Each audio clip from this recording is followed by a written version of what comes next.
దేవుడు మన పక్షమునుండగా మనకు విరోధి ఎవడు? వయసులో పెద్దవారైనా ఈ పరిసర ప్రాంతాల్లో సేవం జరిగిస్తున్న దైవజనులకి, ఇంత చక్కటి సభకు కారణమైన కుటుంబానికి, వాక్యం వినడానికి వచ్చిన మీ అందరికీ క్రీస్తునామం శుభం. చిన్న ప్రార్థన చేసుకుందామండి. ప్రార్థన. పరలోకమందున మా తండ్రి, ఈ చలిలో కేవలం తండ్రి సత్యం విని ఆనందించి వారి జీవితాల్లో నా తండ్రి ప్రతి అరమరికను తీసివేసుకోవడానికి, వారిని తండ్రి లౌకికంగా పట్టి పీడిస్తున్న ప్రతి చీకటికి దూరంగా జరగడానికి ఈ సభను మీరు ఏర్పాటు చేశారు. మీ పిల్లలందరినీ ఇక్కడికి తీసుకుని వచ్చారు. ఇక్కడ ఆకర్షణీయంగా ఉండడానికి తండ్రి ఏదీ లేదు దేవా. తండ్రి ఇక్కడ ప్రజలను తండ్రి మభ్య పెట్టడానికి తండ్రి ఏ వ్యాపార ప్రకటనలు మేము చేయట్లేదు తండ్రి. కేవలం ఇంతమంది ఇక్కడికి వచ్చారు అంటే సత్యం వినబడుతుందన్న విశ్వాసంతోనే ఇక్కడికి వచ్చారు దేవా. అందును బట్టి మీకు స్తుతులు. వారి ఆశగల ప్రాణాన్ని తృప్తిపరచండి, నన్ను రేపండి తండ్రి. నాలో ఉన్న తండ్రి ఆ ఉద్యమం మీ ప్రజల వరకు తీసుకెళ్ళండి. వారి ముఖాల మీద తండ్రి మీరు ముఖాముఖిగా మాట్లాడండి. మీలో మీరు ఆశించిన తండ్రి పరిశుద్ధతను వారిలో చూడడానికి తండ్రి, మీకు కావలసిన విలువలు వారిలో కనబడకపోతే వారిని కడగండి తండ్రి. నా ముఖం వైపు చూసి తండ్రి, ఇవి మనుష్యుని మాటలను అనుకునక ఇవి సాక్షాత్తు సర్వోన్నతుని మాటలను తండ్రి, మీ మాటని మీ వాక్యమని గుర్తెరిగి తండ్రి తలదించి వారిలో ఉన్న ప్రతి లోపాన్ని తీసివేసుకుని రాబోతున్న నూతన సంవత్సరంలోనికి ఈ కుటుంబాలు అందరూ తండ్రి అడుగులు వేయడానికి సహాయం అనుగ్రహించండి తండ్రి. ఏ స్వార్థం లేకుండా తండ్రి ఈ కుటుంబం తండ్రి కష్టపడుతూ చిన్నపాటి వ్యాపారం చేసుకుంటూ ప్రతి రూపాయిని తండ్రి వారు పోగేసి ప్రతి ఏడాది తండ్రి ఇంత చక్కటి సభను ఏర్పాటు చేస్తున్నారు తండ్రి. వీరు నిజమైన సహకారులు తండ్రి. పరిచర్య చేయాలన్న తండ్రి కుతూహలం కలిగిన దంపతులు. ఇట్టి వారి పేర్లు తండ్రి మీ తండ్రిని మీ జీవార్థపు తండ్రి గ్రంథాల్లో సహకారుల జాబితాల్లో మీరు రాస్తారు తండ్రి. పరమందు తండ్రి మా ధనమును అధికం చేయాలి అంటే ఇళ్ళలో తండ్రి మీ పరిచర్యలో గిన్నెడి చల్నీళ్ళు ఇస్తే మీరు మర్చిపోరదేవా తండ్రి. ఇంత వేల రూపాయలు తండ్రి వీరు ఖర్చు చేసి తండ్రి ఒక్క రూపాయి కూడా ప్రజల నుంచి ఆశించకుండా వారు తీసుకున్న నిర్ణయం గొప్పది. ఇలాంటి స్వార్థం లేని ఈ పరిచర్యకి వేదిక ఇస్తారు తండ్రి. తండ్రి నేరుగా సత్యముతో మమ్మల్ని అందరినీ ఆశీర్వదిస్తారని కోరుతూ నా శత్రువులను నా మిత్రులను అందరినీ మీ చేతులకు అప్పగిస్తూ క్రీస్తునామని ప్రార్థన సమర్పిస్తున్నాము తండ్రి. ఆమేన్. జాగ్రత్తగా విందాం. దయచేసి చాలామంది నిలబడిపోయారు. కూర్చొని వింటే మీకు వాక్యం చక్కగా అర్థమవుతుంది. చాలా దూరంగా ఉండిపోయారు. దయచేసి ఇలా ఎదర ఖాళీ ఉంది, సిగ్గుపడకుండా వచ్చి కూర్చోండి. ఇక వాక్యాన్ని విందాం. బైబిల్ చరిత్రను మనం తిరగేస్తున్నప్పుడు కొన్ని చరిత్ర పుస్తకాలు మనకు అర్థం అవుతాయి. ఆ చరిత్ర పుస్తకాలు చెప్పడం ప్రారంభించిన అర్థం చేసుకునే మనుషులు కూడా కరువైపోయారు ఈ జనరేషన్లో. బైబిల్లో ఒకటి రెండు సంగతులు కాదు, ఎన్నో విషయాలు ఉన్నాయి బైబిల్లో. వాటన్నిటి గురించి మనం మాట్లాడుకోవాలి అంటే జ్ఞానము చెప్పేవాడిని బట్టి కాదు, వినేవాడిని బట్టి ఉంటుంది. నేను పిహెచ్డి క్యాండిడేట్ అయినా మీకు వినాలన్న తలంపులు ఆసక్తి లేనప్పుడు నేను జ్ఞానాన్ని మీకు బోధించలేను. కాబట్టి మీకు వినగలిగే ఆసక్తి, దేవుని వాక్యాన్ని తెలుసుకోవాలన్నా లేదా తెలుసుకోవాలన్న ఆసక్తి, కుతూహలం మీకు ఉన్నప్పుడు నేను చెబుతున్న ఎంత నిగూఢమైన సత్యమైన ఇట్టే మీకు అర్థమవుతుంది. లేదు నేను చెబుతున్నవి చిన్న సంగతులైనా మీకు వినాలన్న ఆసక్తి లేనప్పుడు నేను ఎంత చెప్పినా మీకు అర్థమవుతుంది. కాబట్టి ఆసక్తి కలిగి వాక్యాన్ని విందాం. చరిత్ర. బైబిల్లో చరిత్ర పుస్తకాలకు ఒక ప్రత్యేకమైన స్థానం. ఆ చరిత్ర పుస్తకాలు ఎందుకు పెట్టాడో చాలామందికి తెలియదు. కొంతమందికి పుస్తకాల పేర్లే తెలియదు, అసలు చరిత్ర పుస్తకాలు ఏవో తెలియదు, కావ్యభావ పుస్తకాలు ఏంటో తెలియదు, పద్యాలు ఏంటో తెలియదు, సామెతలు ఏంటో తెలియదు, ఇవి కీర్తనలను కూడా కొంతమందికి తెలియదు. అక్కడ దాకా విడ్డూరమైన సంగతి ఏంటి చెప్పిన, అసలు ఏ పుస్తకం తర్వాత ఏ పుస్తకం వస్తుంది ఈరోజు మనకి తెలియదు. మరి బైబిల్ పట్టుకొని తిరుగుతారంటే బైబిల్ పట్టుకొని తిరుగుతారు అంతే, చదవరు. అంటే బైబిల్ చదివేవారు లేరంటే లేరు. ఈ రోజుల్లో ఇంటికి 5-6 బైబిళ్ళు ఉన్నాయండి. ఈ రోజుల్లో ఉచితంగా బైబిల్ పంచుతున్నారు. ఈ రోజుల్లో బైబిల్ ఎక్కడ పడితే అక్కడ తక్కువ రేటుకి బైబిల్ దొరుకుతుందండి. కానీ ఒకరోజు అదే బైబిల్ లేక విలువెల్లాడిపోయింది ఈ ప్రపంచం.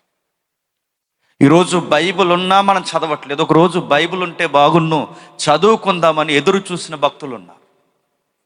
వాక్యం ఈరోజు విరువుగా పుస్తక రూపంలో మనకు కనబడుతుంది. వాక్యాలు విరువుగా ఇంటర్నెట్లో బయట ఎక్కడ పడితే అక్కడ వాక్యం చెబుతున్నారు, కానీ ప్రజలు వినడం లేదు. వాక్యానికి ప్రథమ స్థానం ఇవ్వకపోతే ఏమవుద్ది? ఘోరాలు జరిగిపోతాయి. వాక్యానికి ప్రథమ స్థానం ఇవ్వకపోతే ఏం జరుగుద్ది? నష్టాలు జరుగుతాయి. చరిత్రలో పూడ్చుకోలేని తప్పులు సమాజంలో జరుగుతాయి. వాక్యానికి ప్రథమ స్థానం ఇవ్వకపోతే ఊహించని కార్యాలు మన కళ్ళ ముందు తారసపడతాయి. ఎందుకు ఈ కుటుంబాన్ని దేవుడు రేపాడో వాళ్ళ మాటలు వింటున్నప్పుడు నాకు చెప్పాలనిపించి నన్ను దేవుడు రేపుతున్న సంగతి, చరిత్రలో కొన్ని సంగతులు మనం ధ్యానిస్తున్నప్పుడు నిజంగా వాక్యము లేకపోతే సమాజం ఎలా అయిపోద్దంటే అవును, అయిపోతుంది. చాలా ఘోరంగా అయిపోతుంది. అది క్రీస్తు పూర్వం, బాగా వినండి, అది క్రీస్తు పూర్వం 640. మరలా అది క్రీస్తు పూర్వం 640 యూదులకు ప్రత్యేకమైన రాజుల పరిపాలన వచ్చింది. మరలా చెప్తున్నాను వినండి, అది క్రీస్తు పూర్వం 640 అంటే సుమారు ఇక్కడ నుండి ఒక 2000 చిల్లరి పైన, లేదా ఒక 2500 లేదా 2700 పైసులకు సంగతులు నేను చెప్తున్నాను. అంటే క్రీస్తు పూర్వం ఎప్పుడో జరిగిన సంగతులు. అంటే అప్పటికి బౌద్ధిజం కూడా పుట్టలేదు, గుర్తుపెట్టుకోండి. ఇంకా ఒక అడుగు ముందుకేయాలంటే అప్పుడే లేత సిగుర్లు మాదిరి విప్లవాలు ప్రారంభమవుతున్నాయి. బౌద్ధిజం కూడా అటు ఇటుగా అప్పుడే ఉద్భవిస్తుంది. క్రీస్తు పూర్వం ఇంకా ముందుకు వెళ్ళిపోతుంటే మనం క్రీస్తు పూర్వం ఎప్పుడు ఒక లెక్క ఎలా తీయాలి? మనం ఇప్పుడు 24, 25, 26, 27 అని చిన్న సంఖ్య నుంచి పెద్ద సంఖ్యకి వెళ్తాం. కానీ క్రీస్తు పూర్వం అలా ఉండదు. పెద్ద సంఖ్య నుంచి చిన్న సంఖ్యకు వస్తారు. అంటే పెద్ద సంఖ్య నుంచి డౌన్ అవుతుంది. సంవత్సరం అనేది డౌన్ వస్తుంది.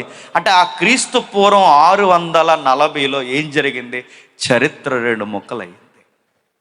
బాగా వినాలి, నేను మళ్ళీ చెప్తున్నాను. ఒక అరగంట మీకు ఏం అర్థం అవ్వదు, అరగంట తర్వాత విషయం అర్థం అవుతుంది. చరిత్ర 2 ముక్కలైంది. ఏ చరిత్ర? ముఖ్యంగా మిడిల్ ఆసియా చరిత్రని శాసించిన ఇజ్రాయెల్ చరిత్ర 2 ముక్కలైంది.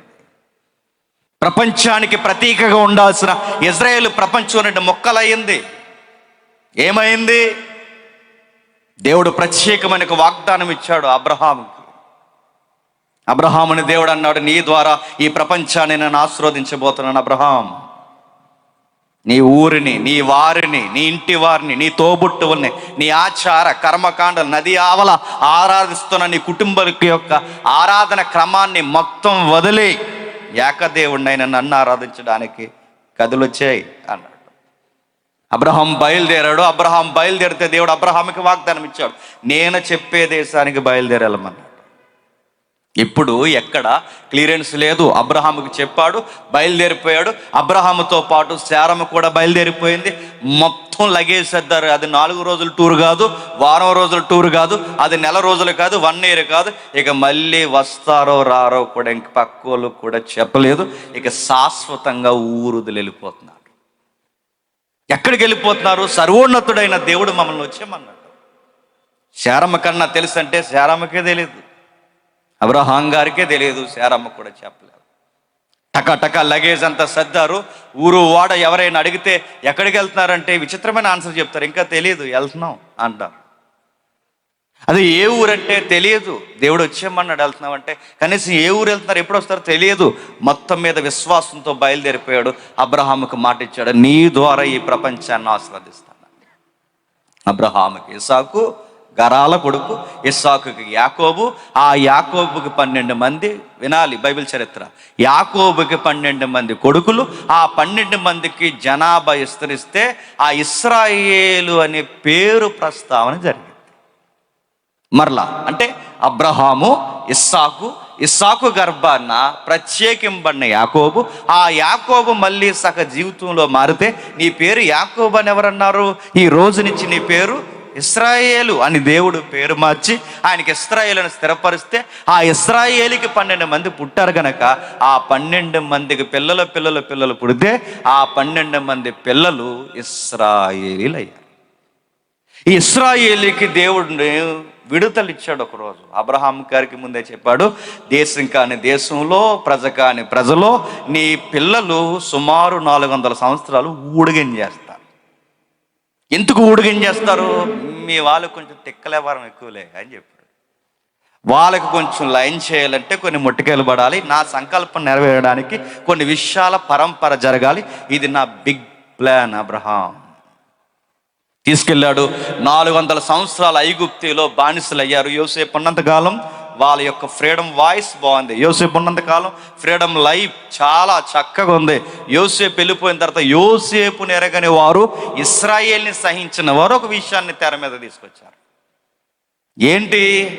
ఎక్కడో దేశం కాని దేశం నుంచి పొట్ట చేత పట్టుకుని వచ్చి మన దేశంలో బానిస బతుకులు ఉండాల్సిన వీళ్ళు మన దేశంలో వీళ్ళ జనాభా ఎక్కువ అవడమా ఏంటి? మన గవర్నమెంట్ సెక్టార్లో కూడా వీళ్ళదే సలహాలా ఏంటి? దేశం కాని దేశం నుంచి ఇక్కడికి వచ్చి ఇక్కడ కూడా వీళ్ళ పెత్తందారి వ్యవస్థ ఇలాగే చూస్తూ ఊరుకుంటే ఐగుప్తులు ఒక రోజు ఊడిగం చేస్తారు, వీళ్ళు మనకి యజమానులు అవుతారు. మరేం చేద్దాం? మార్చేద్దాం, ఊడిగానికి వాళ్ళని సిద్ధం చేద్దాం.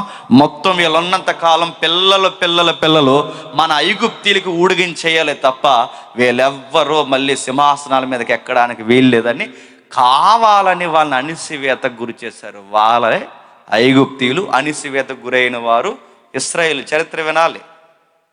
ఎప్పుడైతే వీళ్ళు అణిసివేతకు గురయ్యారో ఆర్తనాదనాలు చేశారు, బాధపడ్డారు, అరిచారు, దేవా మాకు విడుదల ఇవ్వయ్యా అంటే ఒక ఫ్రీడమ్ వాయిస్తో ఒక ఫ్రీడమ్ ఫైటర్ను పుట్టించాడు దేవుడు. ఆయన పేరే మోజెస్ వచ్చాడు, 10 వండర్లు చేశాడు. ఐగుప్తి నదిని, నైలు నదిని, ప్రపంచ జీవనదిగా పిలువబడుతున్న జీవనదిని రక్తముగా మార్చేశాడు. దేవుడు భూమిని గజగజలాడించేశాడు. వడగండ్ల చేత వాళ్ళని బెంబెలెక్కించాడు, కప్పల చేత, పురుగుల చేత, ఏగల చేత, 10 తెగుళ్ళ చేత, విచిత్రమైన తెగులు చేసేసరికి తట్టుకోలేకపోయారు. చివరికి వాళ్ళకి చావు దెబ్బ ప్రతి ఇంటికి ఒక శవం లేసింది. దండం పెట్టేసింది ఐగుప్తి ప్రభుత్వం. ఏమయ్యా మీకేం కావాలంటే మేము పోవాలి, మా దేవుడిని మేము ఆరాధించుకోవాలి, మేము ఇక్కడి నుంచి కదిలిపోవాలి, పంపండి అని చెప్పారు. వెంటనే అక్కడి నుంచి బయలుదేరారు. వెళ్ళిపోండి. ఇదిగో ఆ వెళ్ళే ముందు అమ్మ ఇజ్రాయెల్ స్త్రీలు మీరు ఇలా రండి, ఆ మెడ బొడుగు ఉందేటి, నా నక్లీస్ వేసుకో అన్నారు. కొంచెం ఖాళీగా వెళ్తున్నావేంటి, నా బంగారం పెట్టుకో. ఎక్కడ లేని కటాక్షం. నిజంగా అండి, దేవుడు గనక మన ఎడల ఎవరికైనా కటాక్షం ఇచ్చారనుకోండి, మన శత్రువులే మనకి ఫ్రీగా కొన్ని ఇచ్చేస్తుంటారు. మనకు అర్థమవుతుంది ఎందుకు ఇచ్చేస్తున్నారు అంతే. ఆ టైం అలా ఉంటుంది. ఇశ్రాయేలుకి అలానే ఇచ్చేశారు. మొత్తం ఆ కటాక్షం కలగజేశారు, పట్టుకుని వచ్చారు. విచిత్రమైన ఫ్రీడమ్ వచ్చింది. ప్రపంచంలో ఎవ్వడికి ఇలాంటి స్వతంత్రం రాలేదండి. నెత్తురు కారితే కానీ, ఎక్కడైనా ఆ జెండా తడిస్తే కానీ ఎక్కడ స్వతంత్రం రాలేదు. మీరు ఏ దేశ చరిత్రనైనా చదవండి, మన దేశ చరిత్రనే మీరు తీసుకోండి. అతివాదులు చనిపోయారు, మితవాదులు చనిపోయారు. అతివాదులు అంటే సుభాష్ చంద్రబోస్. అతివాదుల జాబితాలో ఆయన అంటారు. అతివాదులు అంటే భూమి మాది, కష్టం మాది, నారి మాది, మా కష్టం ఊడిగం చేస్తున్నాం, మేము చేస్తున్నాం, మా భూమికి మీకెందుకు సిత్తు కట్టాలరా అని ఇలాంటి డైలాగులు చెప్పిన వారిని అతివాదులు అంటారు హిస్టరీలో. అయ్యా అది కాదయ్యా, భూమి మాది, కష్టం మాది, మీరు ఎలా మా వనరులు పట్టుకెళ్ళిపోతే మా బిడ్డలు ఏం తింటారయ్యా, దయచేసి మా ఊరు వదిలి వెళ్ళిపోండి అని బతిమలాడుకునే వాళ్ళని మితవాదులు అంటారు. ఆ జాబితాలోకి గాంధీ గారు వస్తారు. వాళ్ళు ఉప్పు సత్యాగ్రహాలు అంటారు. దీన్ని మితవాదులు, అతివాదులు. వీళ్ళిద్దరూ చచ్చిపోయారండి. వీళ్ళిరువురు చనిపోతే కానీ మన దేశానికి ఏమి రాలేదు, స్వేచ్ఛ రాలేదు. మితవాదులు చనిపోయారు, అతివాదులు చనిపోయారు. మీ ఎక్కడైనా చూడండి, నల్ల జాతిల కొరకు పోరాడిన ఆ జాతి రత్నం చనిపోయాడు, స్వేచ్ఛ రాలేదు చాలా కాలం. అమెరికన్స్లో తెల్లోళ్ళు, నల్లోళ్ళు ఎంతో పోరాటం సలిపితే కానీ చివరికి వాళ్ళని పరిపాలించింది బ్రిటిష్ కూడా. అక్కడ కూడా ఫ్రీడమ్ ఫైటర్స్ చనిపోతే కానీ స్వేచ్ఛ రాలేదు. ఏ దేశమేగినా అన్నారు కవులు, ఏ దేశమేగినా ఎక్కడికి పోయినా రక్తపు మరకలే తప్ప, స్వేచ్ఛ వెనకాల త్యాగమే తప్ప ఏముంది చరిత్ర అని అడిగాడు కవి. కానీ ప్రపంచంలో ఒకే ఒక్క దేశానికి విచిత్రమైన స్వేచ్ఛ వచ్చింది, ఆ దేశమే ఇజ్రాయెల్ దేశం. అంటే వాళ్ళకి ఫైట్ లేదా? No fight. వాళ్ళకి ఏముందంటే ఫైట్ లేదు, ఒకే ఒక్క పాట. ఆ పాట పేరు పస్కా పాట. ఆ పాట రాత్రికి రాత్రే పాడారు, ఆ పాటలో పండగ చేశారు, ఆ పండగ పేరు పస్కా. పాట పాడుకుని పండగ చేసుకుంటే స్వేచ్ఛ వచ్చేసిందండి ఎవరికి? విచిత్రమైన స్వతంత్రం వాళ్ళకి. పాట పాడుకుని పండగ చేసుకుంటే రాత్రికి రాత్రి మరణదూత వాళ్ళని దాటించేసింది. దాని పేరే నిర్గమము. నిర్గమము, అందుకే నిర్గమాకాండము అంటారు దాన్ని. అంటే దాటిపోవుట, బానిస బతుకుల్ని వదిలిపోవుట, స్వేచ్ఛా జీవితంలోకి అడుగులు వేయట, దాటిపోవుట. బతుకులు ఏవైతే చితికిపోయానో ఏడ్చారో ఆ ప్రార్థనకి జవాబు వచ్చింది. అక్కడి నుంచి తీసుకొచ్చాడు ఎక్కడికి ప్రభు అంటే, పాలు తేలు ప్రవహించు కానాను, పరమ కానానికి మిమ్మల్ని తీసుకెళ్తున్నానని దేవుడు మీ అయ్యకి మాట ఇచ్చాను, మీ అబ్రహాముకి అన్నాడు. ఏ దేశమందైతే అబ్రహాం ఉన్నావో, మళ్ళీ కొన్ని వందల సంవత్సరాల తర్వాత నీ బిడ్డలు అలాగ ఒక రౌండ్ వేసి సరిగ్గా ఇక్కడికి వస్తారు. ఇక్కడ ఏ భూమి మీద అయితే నిలబడ్డావో ఆ భూభాగానికి మళ్ళీ తీసుకొస్తాను, మీ నాన్నకి మాట ఇచ్చిన అక్కడికి తీసుకెళ్తున్నాను. తీసుకెళ్తున్నాడు. సరిగ్గా తీసుకెళ్తుంటే ఇశ్రాయేలు మనలాంటి వాళ్ళు అన్ని గొంతమ్మ కొరుగులు వచ్చినాయండి వాళ్ళకి. అంత బానిస బతుకు నుంచి ఏం పెట్టేవారు ఐగుప్తిలో? సరైన అన్నం లేదు, సరైన తిండి లేదు, సరైన కూరలు లేవు. ఎంత ఏడ్పించారా వాళ్ళని. తీసుకుని వెళుతుంటే నడిచి అన్నారట, వాళ్ళ కళ్ళ ముందు ఎర్ర సముద్రం పాయలైపోయింది, ఆకాశం నుంచి మన్నా పడుతుంది, విచిత్రాలు జరుగుతున్నాయి. వాళ్ళకి దాహం వేస్తే వాటర్ ట్యాంక్ ఏంటో తెలుసా? బండే వెనకాల తిరుగుతుందట. విచిత్రం అండి, బండ నుంచి నీళ్ళు వస్తాయా? కానీ ఇశ్రాయేలు ఉంటే వస్తాయి. బండ నుంచి నీళ్ళు వచ్చాయి, ఆకాశం నుంచి ఆహారం వచ్చింది.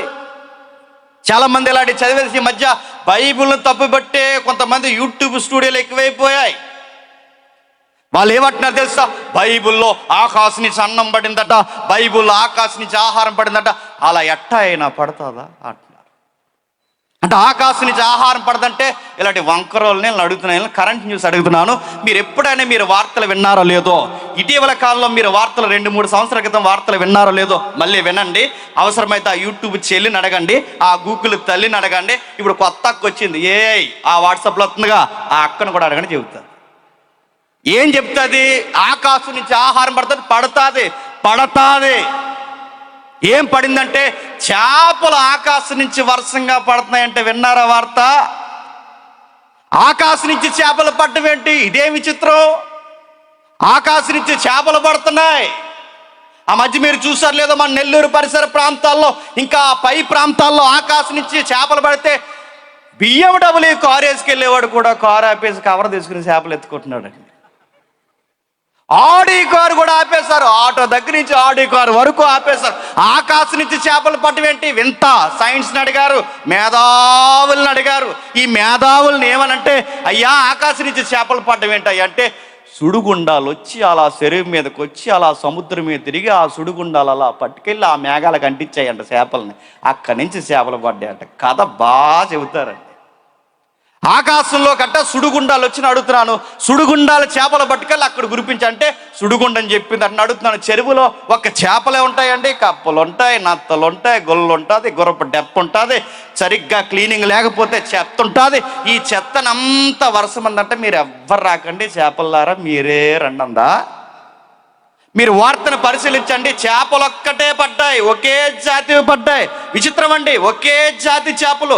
నిజంగా సుడిగుండమే వచ్చి పట్టుకెళ్ళిపోతే సుడిగుండం చెత్తను పట్టుకెళ్ళాలి, గుర్రపు డప్పను పట్టుకెళ్ళాలి, కప్పను పట్టుకెళ్ళాలి, పామును పట్టుకెళ్ళాలి, అన్నిటినీ కలిపి చుట్టుకుపోవాలి. కానీ ఒకే రకం జాతి పడ్డది, ఏ చెత్త పడలేదంటే ఇది సంథింగ్ మనకి తెలియదు.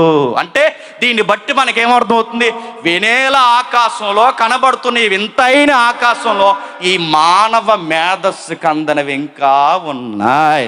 ఇది నువ్వు ఒప్పుకుంటే ఇజ్రాయేల్ చరిత్రలో కూడా ఆకాశం నుంచి ఏం పడింది చెప్పండి? మన్నా పడింది. వింతైన మన్నా పడింది. మన్నా అలా పడుతుంటే వాళ్ళు తిన్నారు, తినేశారు, మన్నా తినేశారు. ఎర్ర సముద్రం పాయలైతే చూసేశారు, నడిచిపోయారు. మా దేవుడు గొప్పోడు గొప్పోడు అని జైకొట్టాడు. సరిగ్గా సగం నెల, ఆ నెల 15 రోజులు దాటేసరికి గుసగుసలు ప్రారంభించేశారు. ఏంటి మోసే ఇది, ఇంకెంతకాలం నడవాలి ఏంటి, మాకు ఇది ఐగుప్తు నేను తెచ్చుకున్న ఫుడ్ అంతా అయిపోయింది, ఐగుప్తు నేను తెచ్చుకున్న వనరులన్నీ అయిపోయాయి, మాకు అర్థం అవుతుంది, మమ్మల్ని చంపేయడం కదా తీసుకొచ్చాను అన్నారు. ఐగుప్తిలో సమాధులు లేవని మమ్మల్ని తీసుకొచ్చావు. ఐగుప్తిలో ఉన్నప్పుడు మేము ఎంత బాగుండేవాళ్ళం, నిజంగా ఇలా మొక్కలు బాగుండి అంటే ఐగుప్తులు ఉన్నప్పుడు మేము ఎంత బాగుండేవాళ్ళం, అలాగే ఎలా అని చెప్పారు. మేము వెళ్ళిపోతామని నెల 15 రోజులు తిరగబడ్డారండి. మోసే మరపెట్టాడు, దేవా వీళ్ళకి మాంసం కావాలంట, మాంసం కావాలి. ఏం ఏడుస్తున్నారు మోసే అంటే, మాంసం కోసం ఏడుతున్నారు. సిగ్గండి, మాంసం కోసం ఏడుతున్నారండి. ఎర్ర సముద్రం పాయలు అయితే నన్ను అడిగితే 4 రోజులు అనంతరం మనం అయితే తింటామా? ఎర్ర సముద్రం తిరిగానే మన ముందు డ్రైనేజ్ ఇలా పాయలు అయిపోయింది అనుకోండి, జీవితంలో మళ్ళీ నేను అడుగుతున్నాను, జీవితంలో మర్చిపోయిన 100 మందికి చెప్పుడు తిరుగుతాం, మా ముందు కాలం పాయలు అయిపోయింది బాబు. ఆ దేవుడికి ప్రార్థన చేసాం, నడుతున్న కాలువ పాయలైతేనే, డ్రైనేజీ పాయలైతేనే ఊరంతా చెప్పుకుంటాం మేము నడిచి వెళ్తుంటే, అలా డ్రైనేజీ పాయలు అయిపోయిందని. మరి వీళ్ళకి అదేం బుద్ధో, ఎర్ర సముద్రమే పాయలైందిలే, మాంసం పెడతా పెట్టవా అన్నారంట. ఇదే రకం అండి. ఇప్పుడు అంతే, మనుషులు కూడా ఇప్పుడు ఇంతే. ఇంత అద్భుతం కళ్ళ ముందు జరిగిన, మాకు మాంసం కావాలి, మాంసం కావాలి మోసెస్ అని అడిగితే దేవుడికి మరపెట్టాడు, అయ్యా వాళ్ళకి మాంసం కావాలంటే ఆ ఉదయాన్నే లేచి ఆ వాకిట్లో నిలబడమను, పూరేళ్ళు వస్తాయి పడతాయి, ఎంత పీకల దాకా తింటాడో తినమని చెప్పి అన్నాడు. అనే వరకు తిన్నారట. ఇక్కడ వరకు కక్క మొక్క డొక్క ఇక్కడ నిండిపోయే వరకు తినేశారట. మొత్తం తినేసి బాగా తిని తాగి తందనాడే పరిస్థితులు చేస్తే అక్కడక్కడ నాయకుడు కంట్రోల్ చేసి జాగ్రత్త దులుమాడేస్తాడు దేవుడు. ఏమనుకుంటున్నారు, ఈయనకి అన్నం పెట్టడం తెలుసు, మాట వినకపోతే నోటి దగ్గర అన్నం లాగడం కూడా తెలుసు, జాగ్రత్త అని చెప్పాడు. బంతులాగా తీసుకెళ్ళడం తెలుసు, మాట వినకపోతే నడ్డి ఎరగొట్టడం కూడా మీ దేవుడికి తెలుసు. ఏమనుకుంటున్నారో ఇలానే చెప్పాడు ఆయన. మాట వినకుండా తప్పు చేస్తే లక్షల మీద చనిపోతారని చెప్పాడు. మాట వినకుండా తందనాలాడితే చంపేస్తానని చెప్పాడు. అయిపోయింది. ఇక మోసే 40 రోజుల్లో వెళ్ళాల్సిన ప్రయాణం 40 సంవత్సరాలు పట్టింది. ఎందుకు? కుదురైన వాళ్ళు కాక.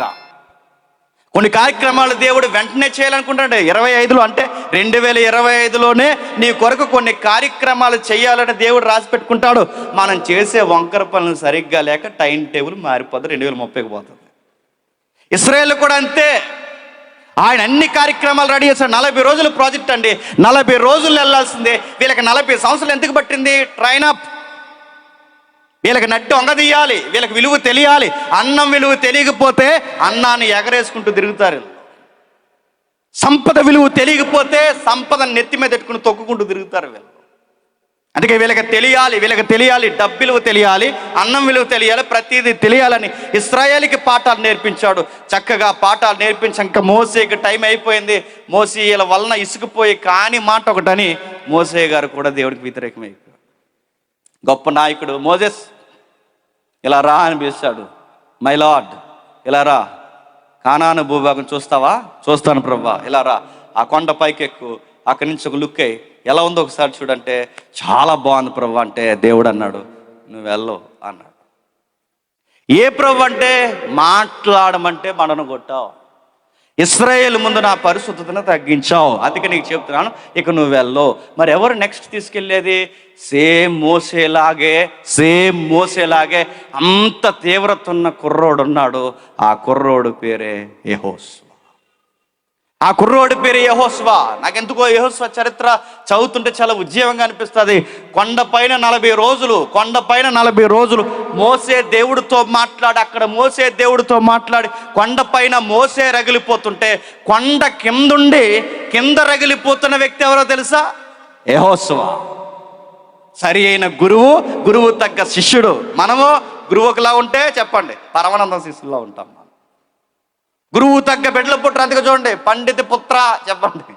సొంట్లు ఉన్నారు ఈ రోజుల్లో. అంతా అయ్యగారికి ఉన్న తీవ్రత ఉండదు, ఆ దైవజడికి ఉన్న తీవ్రత ఉండదు. ఆ దైవజడికి ఎంత భారం ఉంటుందో కానీ ఆయనకున్న భారం ఆ సంఘంలో ఉండదు, ఆ కుటుంబంలో ఉండదు. ఏంటో మరి ఆ వైరాగ్యం లేని బతుకులేంటో. కానీ కొడుకు కాదు, తమ్ముడు కాదు, అసలు ఏ దగ్గర సంబంధం అంటే దూరపు సంబంధమే. అలాంటి యెహోషువ మోసే లాంటి మనసు తెచ్చుకున్నాడు. మోసేకి అప్పగించాడు. యెహోషువ తీసుకెళ్ళాడు. ఆ యెహోషువ తీసుకెళ్ళి ఇదేనయ్యా దేవుడు మనకిస్తానదే, మన నాయకుడు నడిపించింది, దేవుడు అబ్రహాముకి మాట ఇచ్చింది, ఇస్సాకు మాట ఇచ్చింది, మన తండ్రి యాకోబుకు మాట ఇచ్చిన భూభాగం ఇది, ఇదిగో తీసుకోండి. రూబేనీయులందరూ ఇటువైపు ఉండండి, లేవీలందరూ మీకు భూభాగాలు లేవి, మీరు దేవుని సన్నిధికి మధ్యలో ఉండండి. ఇదిగో ఎవరైతే బెన్యామీలు ఇటువైపు ఉండండి, మీరు ఇటువైపు ఉండండి 12 గోత్రాలు మొత్తం ఇప్పించి మధ్యలో ఖాళీ స్థలం వదిలేశారు. ఆ మధ్యలో ఖాళీ స్థలం ఎందుకు ఉండాలంటే దేవుని సన్నిధి ఉండాలి. గుడారం మధ్యలో వేయాలి. గుడారం చుట్టూ 12 గోత్రాలు ఉండాలి. ఎందుకంటే మీ దేవుడు మీ మధ్య కాపురం చేయాలనుకుంటున్నాడు. మీ దేవుడు మీతో పాటు ఉండాలనుకుంటున్నాడు. మీ పంటలు పండాలన్నా, మీ కడుపులు నిండాలన్నా, మీ కొడుకులు జీవితాలు బాగుండాలన్నా, మీ దేశం యుద్ధము లేక శాంతి సమాధానంతో ఉండాలి అంటే మీ దేవునికి ప్రథమ స్థానం ఇవ్వాలి. ఆయన సన్నిధి గుడారము మీ మధ్య ఉండాలని మొత్తం రిజిస్ట్రేషన్ డాక్యుమెంట్ లాగా అందరికి పనిచేసాడండి. ఎవరు? యెహోషువ గారు. బాగుంది, అంతా బాగానే ఉంది. అయితే ఇప్పటి వరకు వీళ్ళు 430 సంవత్సరాలు ఐగుప్తిలో ఉన్నారు. 430 సంవత్సరాలు ఐగుప్తిలో ఉండి ఇప్పుడు ఇక్కడికి వచ్చారు. 430 సంవత్సరాలు ఉన్నప్పుడు ఆ యాస భాష అన్నీ అలవాటైపోయి ఉన్నాయండి. ఎవరికి? ఇశ్రాయేలుకి. అక్కడున్న మొక్కులు ఇప్పటి వరకు వాళ్ళ రాజ్యాంగమే వీళ్ళ రాజ్యాంగం, వాళ్ళ యొక్క కట్టడలే వీళ్ళ కట్టడలు. ఇప్పుడు కొత్త దేశానికి వచ్చారు, వీళ్ళకి రాజ్యాంగం ఉండాలా వద్దా? ఉండాలి. అన్ని రాజ్యాంగాలు ఉంటేనే దొంగ పనులు ఆగుతలేదు ఇక్కడ మనకి. ఏ రాజ్యం లేకపోతే పక్కోడిల్లు అట్టిపోతారు. గవర్నమెంట్ ల్యాండ్లే కబ్జా చేసేస్తున్నారు తెలుసా? హైవే పక్కన ఖాళీగా ఏమైనా సైట్లు ఉంటే డబుల్ రిజిస్ట్రేషన్ అంటున్నారు. ఎందుకు? ఆడిష్టం, ఆడు రిజిస్ట్రేషన్ చేసుకుంటాడు వెళ్ళి. మీకు చెప్పొచ్చు లేదు లైవ్లో, ఆ రోడ్ నాది అన్యాయంగా రోడ్డు వేసింది గవర్నమెంట్ అని చెప్పి ఒక స్టే పట్టుకెళ్ళి నేను కోర్టులో వేసాను అనుకోండి, మళ్ళీ ఆ స్టే తేలే వరకు రోడ్లు ఇంకెవడ తిరగడండి. ఇలాంటి జిత్తుమారి నక్కలు ఉన్నాయంటే చట్ట ప్రకారం ఉన్న ల్యాండ్స్నే కబ్జా చేసేస్తున్నారు, చట్ట ప్రకారం ఉన్న భూములే కబ్జా చేస్తున్నారు. అలాంటిది ఏ చట్టం లేకపోతే ఇలా కొట్టుకు చచ్చిపోరండి వీళ్ళు. అందుకే ఏ గోత్రం ఎక్కడికి ఉండాలో చెప్పాడు.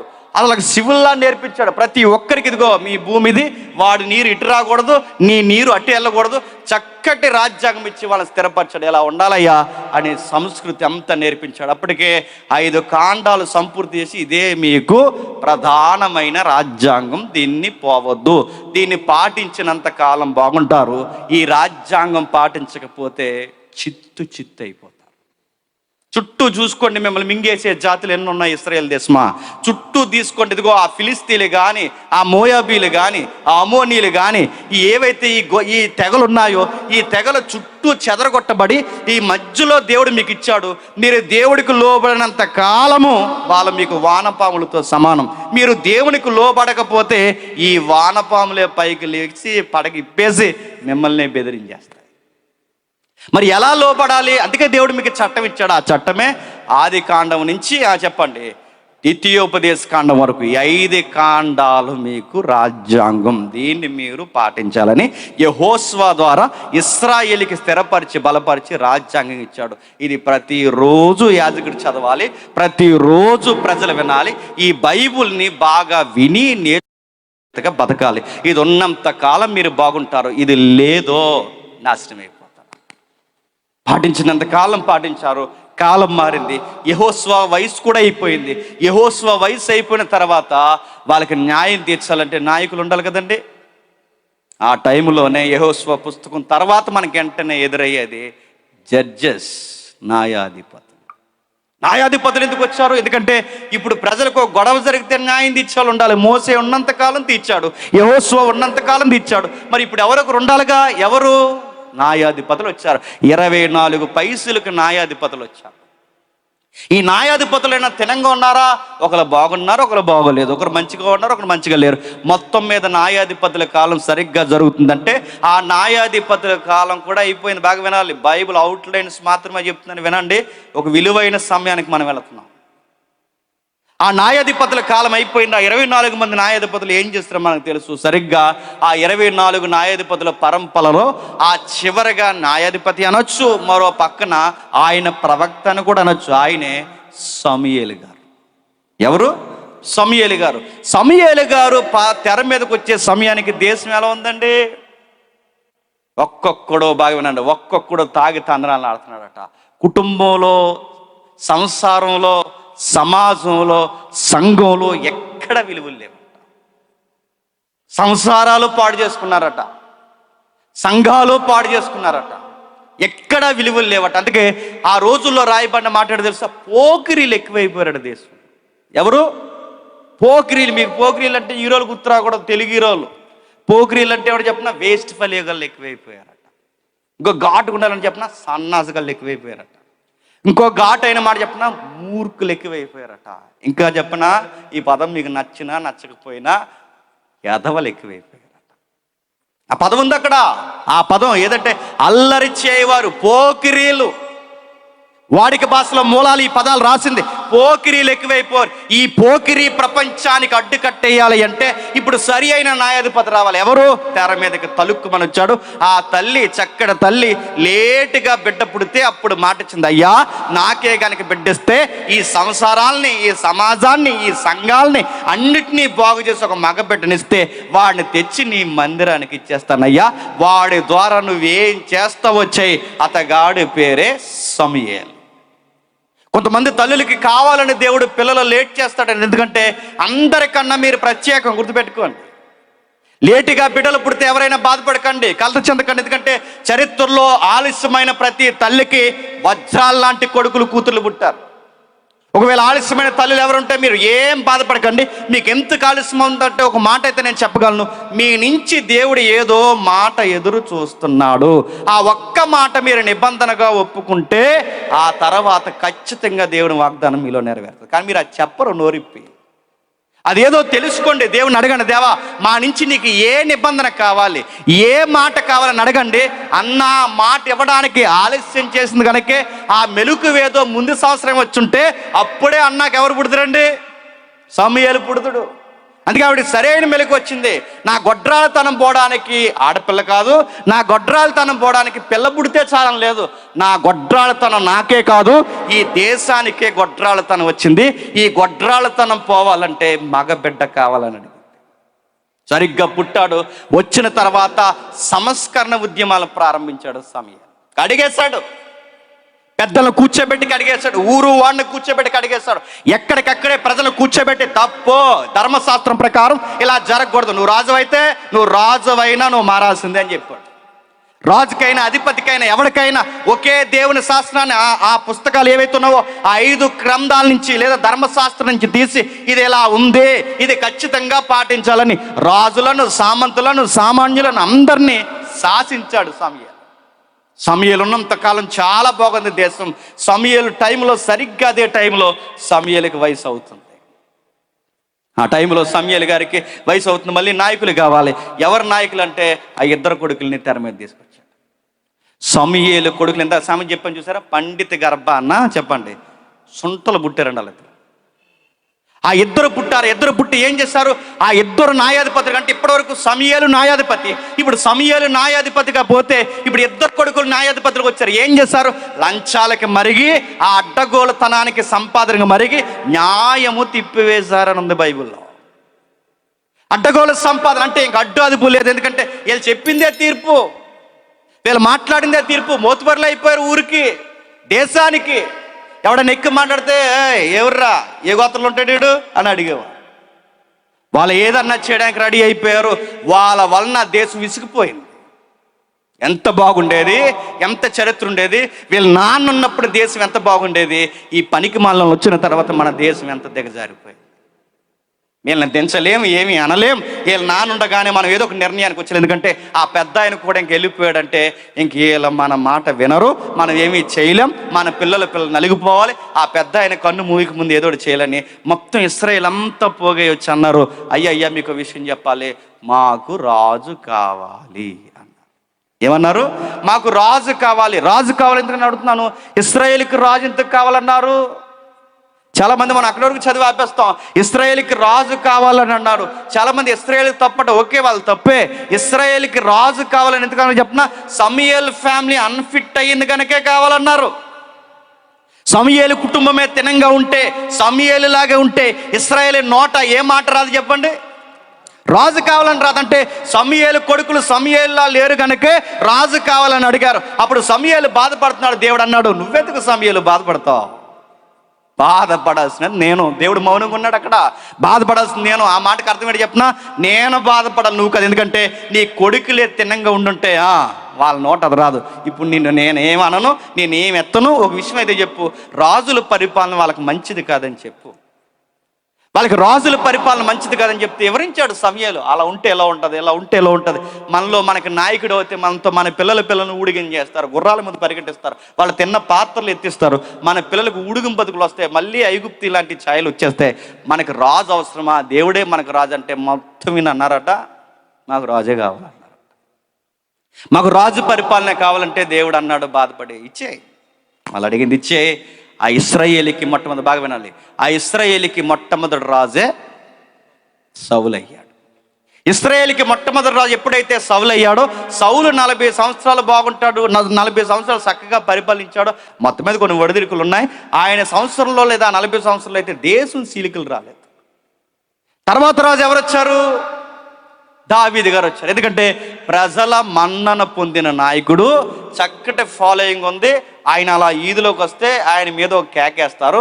ఆ కేకే 10,000 అంటారు. ఎంత? దావీదికి 10,000. దావీదికి 10,000. 10,000 ఏంటంటే కోటి అంటే బాగుంది కదా అనుకోకండి. ఎప్పుడు బైబిల్ చదివి. ఆ రోజుల్లో ఇబ్రూలో కోటి అనే నెంబర్ తక్కువ, గుర్తుపెట్టుకోండి. ఇబ్రూ శబ్దాలు ముఖ్యంగా పాత నిబంధన కాలానికి వెళ్తే 10,000 సంఖ్య కోటితో సమానం. ఆ రోజుల్లో అంత కాస్ట్ అంటే అదే హై ఫిగర్ ఆ రోజుల్లో. తర్వాత సంఖ్యలు పెరిగాయి, కానీ లక్షలు వచ్చాయి, తర్వాత కోట్లు వచ్చాయి. ఆ రోజులు అదే ఫిగర్, అంటే కోటి సంఖ్య. అందుకే దావీదికి 10,000, సౌలుకి 1000. ప్రజల మన్ననతో రాజు అయినవాడు, దేవుడు ఇష్టపడి కోరుకున్న రాజు, ఆయన రాజు అయిపోయాడు. ఆయన ఉన్నంతకాలం బాగానే ఉంది. ఆయన జీవితంలో కొన్ని ఒడిదుడుకులు, కొన్ని రకరకాలు ఉన్నాయి. మొత్తం మీద ఆయన ఉన్నా కానీ దేశం మొక్కలవ్వలేదు. తర్వాత జ్ఞానం వచ్చాడు. ఎవరు? సొలొమోను గారు వచ్చారు. ఆయన ఉన్నప్పుడు బాగుంది, చక్కటి సామెతలు చెప్పాడు, కుర్రోళ్ళని జాగ్రత్తగా ఉండండి అబ్బాయిలు అని చెప్పాడు, ఆడపిల్లమ్మ సంసారం ఇలా చెప్పాడు, ఎన్ని చెప్పాడో, పాటలు చెప్పాడు, అన్నీ చెప్పాడు. అన్నీ చెప్పి ఒక శుభ్రంగా ఒక 1000 మందిని చేసుకుంటాడు. మొత్తం మీద ఆయన ఏం చేశాడంటే, వాళ్ళని మారుద్దాం అనుకున్నాడు. మరి ఏమనుకున్నాడు? వాళ్ళని మార్చడం కాదు, ఆయన్నే మార్చేశారు. చాలామంది కుర్రమ్మకు ఒక మాట నాలి. ఈ మధ్య లింగుమని ఈ లవ్ ఒకటి ఎక్కువైపోయిందండి. ఈ లవ్ ఒకటి చేసి వీళ్ళు ఏం చేస్తారని చెప్తున్నా, నేను మార్చేస్తాను. ఏంటి నీ బొంద నువ్వు మార్చేసేది? సొలొమోనే మార్చలేకపోయాడు. నేను మార్చేస్తానంటే నువ్వు నిన్ను మార్చేస్తారు ఏమనుకుంటున్నావు? నేను మార్చేస్తానండి, ఆ అమ్మాయిని ఎలాగైనా నేను మార్చేస్తాను. మన దగ్గరకు వచ్చిన తర్వాత చచ్చికొచ్చి కొత్త పాటలు పాడు, నీ బొంద పాడుతుంది. ముందు మారుతాను, వస్తాను, ఉంటాను అంటుంది, తర్వాత నేను రాను అంటా. పట్టుకెళ్ళి కోట్లు వేస్తావు కేసు. చర్చికి రానుంటుంది ఆ జడ్జి గారు, మా ఆవిడ అని అడిగితే జడ్జి గారు, అమ్మ చర్చికి వెళ్ళాలి కదమ్మా అంటారు అనుకుంటున్నావా? ఎరగేసి ఆవిడకి చేస్తే మళ్ళీ నిన్ను లోనట్టు వేస్తారు ఏమనుకుంటున్నావు? ఆవిడ మారుతావా అని అడుగుతున్నాను. అసాధ్యం. దేవుడికి తెలియదు అనుకుంటున్నారా? విశ్వాసనే జత కట్టాలి. గాడిదకి గుర్రానికి జత కుదరదు, విశ్వాసకి పొంతన కుదరదు, వెలుగుకి చీకటికి సంబంధం లేదు, బయలుకి ప్రభువుకి అస్సలు పొంతన కుదరదు. దేవా నన్ను నేను మార్చేస్తాను ప్రభు అంటే నువ్వేం మార్చేస్తావు? చాలామంది ఆడపిల్లలు మన క్రైస్తవ ఆడపిల్లకి బుద్ధి రావాలని ఈ మాట అంటున్నాను, మళ్ళీ గుర్తుపెట్టుకోండి. చాలామంది ఆడపిల్లలు కూడా ఈ బయట అవిశ్వాసులను ప్రేమిస్తున్నారు. బుద్ధి లేదండి పైపచ్చికి. తప్పమ్మా, అలా కాదమ్మా, దేవుని పిల్లలు కాదు, చర్చికి వెళ్ళరు, ఎందుకు నువ్వు అలాంటి వాళ్ళు ప్రేమించావంటే, నా ప్రగాఢమైన ప్రేమకు మీరు కానీ అడ్డొచ్చారంటే అందంట. ఏం చేస్తావు? కేసు పెడతావు మా మీద? ఏం చేస్తావు? నా ప్రగాఢమైన ప్రేమకు అడ్డొస్తుంటే రేపు పొద్దున్న పూరీలు వేసుకోవడం 2 సెంటర్లో రెడీగా ఉండండి. దేనికి పనికొస్తారా? గాలివాడు దేనికి పనికొస్తాడు అనుకుంటున్నావు? ఎర్రగా బుర్రగా చక్కగా ఆ బైక్ వేసుకుని డొక్కు బండి వేసుకుని డుక్కుడుగా తిరుగుతానని నచ్చేసాడు అనుకుంటున్నావా? నువ్వు క్రైస్తవ బిడ్డవే. నువ్వు బయట దానివైతే దేవుడు అడగాల్సిన అవసరం లేదు, నువ్వు బయటోడు అయితే దేవుడు అడగాల్సిన అవసరం లేదు. మీరు దేవుని బిడ్డలు. జాగ్రత్త. చాలామంది పాస్టర్ గారి దగ్గరకు వచ్చి ప్రార్థన చేయమంటారు, అయ్యా ఇదిగో దేవుడు, నేను ఆల్రెడీ ఒకరిని ప్రేమించాను, దేవుని చిత్తం ఏంటో నాకు చెప్పండి అంటే, నువ్వు ఆల్రెడీ ప్రేమించచ్చు, ఇంక దేవుని చిత్తం ఏముంది? పాస్టర్ గారికి ఏం చేస్తారు ఇంక ప్రార్థన? దేవుని చిత్తం అంటే చెప్పినా నీకు అడ్రస్ కూడా తెలియకూడదు. దేవుని చిత్తం అంటే చెప్పినా అసలు నువ్వు వాళ్ళని అప్రోచ్ అవుతున్నావు అని కూడా తెలియకూడదు. దేవుని చిత్తం అంటే తెలుసా? అసలు నువ్వు ఏ క్వశ్చన్ నువ్వు ట్రై చేయకూడదు. దేవుని చిత్తం అంటే పూర్తిగా దేవునికి వదిలేసి, ఇది దేవుని చిత్తమో కాదో నాకు తెలియచేయండి అని అడగడం. నువ్వు ఆల్రెడీ సెలెక్షన్ చేసేసి ఆల్రెడీ నెంబర్ తీసేసుకుని నువ్వు స్టార్టింగ్లో చెదారం అంతా చేసి ఇప్పుడు పాస్టర్ గారి దగ్గర మొత్తం 3 సంవత్సరాలు తిరిగి వచ్చి అన్నాడట, దేవుని చిత్తమో కాదో చెప్పండి. దేవుని చిత్తం కదరా అయ్యా, నీ చిత్తం అది. నీ చిత్తం సొలొమోను కాలానికి ఇలా అయ్యింది. 1000 మంది ఏం చేశారు అక్కడ చదువుతుంటే మనకు అర్థమవుద్ది. ఆ చదువుతున్న విషయం మనకు అర్థమవుతుంటుంది. సొలొమోను హృదయమును త్రిప్పివేసిరి. సొలొమోను హృదయం అంటే సొలొమోను అప్పటి వరకు చాలా మందిని దేవుని వైపు తిప్పాడు, దేవుని వైపుకి. ఎక్కడో ఆ రాణి మనసు కూడా దేవుని వైపుకి తిప్పాడు. రాజుల మనసులు, అధిపతుల మనసులు, అందరి మనసులు దేవుని వైపు తిప్పాడు. గొప్ప కట్టడ కట్టించి ఇలా అన్నాడు, దేవా నీ మందిరం చుట్టూ తిరిగి ఈ దేశ నలుమూల నుంచి ఎవడు నీ మందిరం వైపు తిరిగి ప్రార్థన చేసినా ఆడు నీ గొప్ప మహిమను చూడాలని ఆ ప్రార్థన చేసి కట్టడాలు కట్టి అనేకులకు ఉద్యోగం తెచ్చిన ఈయన, అనేకులను త్రిప్పిన ఈయనని తిప్పేశారు వయసు అయిపోయిన తర్వాత. అంతే, ఆయనకి తొంట్రోలు పుట్టారు. 1000 మంది కదండి, మరి తొంట్రోలు పుట్టారు. ఆ కొడుకులు పుట్టారు సొలొమోను గారికి. ఈ కొడుకులు పుట్టి ఏం చేశారు చెప్పనా, మా నాన్నకి వయసు అయిపోతుందని రాజకీయం మొదలెట్టారు. వినాలి, నేను సంఖ్య మర్చిపోకండి. మనం ఏ కాలానికి రావాలి? 600 చెప్పండి 40. ఇప్పుడు వస్తున్నాం దగ్గరలోకి. ఈ సొలొమోను కాలం తర్వాత ఈ 640 కాలం దగ్గర పడుతుంది. ఇంకా ఈ దగ్గర పడుతున్నప్పుడు సొలొమోను కాలానికి కొడుకులు దేశాన్ని మొక్కలు చేస్తారు. ఏం చేస్తారు మీరు ఇంటికి చదవండి. నన్ను అడిగితే ఈ తరం రాజకీయాలకి ఏం తీసుకోవండి, అలాంటి రాజకీయాలు సొలొమోను కొడుకులు చేశారు. నాన్న ఉండగా మా నాన్న ఎప్పుడు పోతాడా అని నాన్న మనసు తెలుసుకుందామని కూడా తిరిగివాడు ఒకడు. నానుండగానే ఆ నాన్నకి ఎదురుగా అయ్యోపు ఒక కుర్చీ చేసుకునే సింహాసనం, ఈ బాడీ గార్డులు అందరిని పెట్టుకుని వాళ్ళందరూ చూసుకుని, బాడీ గార్డ్స్ ఉంటారు అనమాట, కూడా తిరుగుతుంటే అయ్యగారు వస్తున్నప్పుడు లేస్తుంటారు, అయ్యగారు వచ్చినప్పుడు కూర్చుంటారు, అయ్యగారు వచ్చి రకరకాల అయ్యగారే అనగానే అయ్యగారు ఎలా చూస్తారు, అయ్యగారు తిరిగితే జనాలు పిచ్చులు కదండి. బాడీ గార్డులు ఎక్కువ ఉంటే ఆడి గొప్పడం అనుకుంటాం మనం. ఆ బాడీ గార్డులను చూసి ఇది గొప్పడు అనుకుని ఇలా రండి, ఎక్కడ పోతున్నారు, మా నాన్నగారి దగ్గరికి పోతున్నారు, తగువ ఇలా రండి, ఆయనకు వయసు అయిపోయింది, ఆయన చెప్తాడు తీర్పులు నేను చెప్తాను రండి అని తీర్పు చెప్పాడు. అక్కడ విచిత్రమైన పదం ఉంటుందండి, హగ్ చేసుకుని ముద్దు పెట్టి మీ కుటుంబం బాగుండగాక క్షేమముగా వెళ్ళిపోండి అన్నారట. అప్పుడు ఈ తెంగరోళ్ళు అందరూ అన్నారట, మా రాజు కొడుకు మాకు ముద్దెట్టేశాడు, మా రాజు కొడుకు మమ్మల్ని హగ్ చేసుకున్నాడు, రేపు పొద్దున మాకు రాజు కావాలంటే ఈ బిడ్డే కావాలి అన్నారట. ముద్దెడితే ఓట్లే వేస్తారు తెలుసా, హగ్గిస్తే ఓట్లు వేస్తారు తెలుసా, మా ఇంటికి వచ్చి బజ్జీలు తింటే ఓట్లు వేస్తారు తెలుసా, మజ్జిగ తాగితే ఓట్లు వేస్తారు. అంటే మా నాయకుడు మా ఇంటికి వచ్చి మా డోర్ కొట్టి మేము గ్లాసులో నీళ్ళు ఎత్తే తాగే చాలంటే గేస్తాం ఓటంతే. అలా రాజకీయం అంతా చేశారండి ఆ రోజు.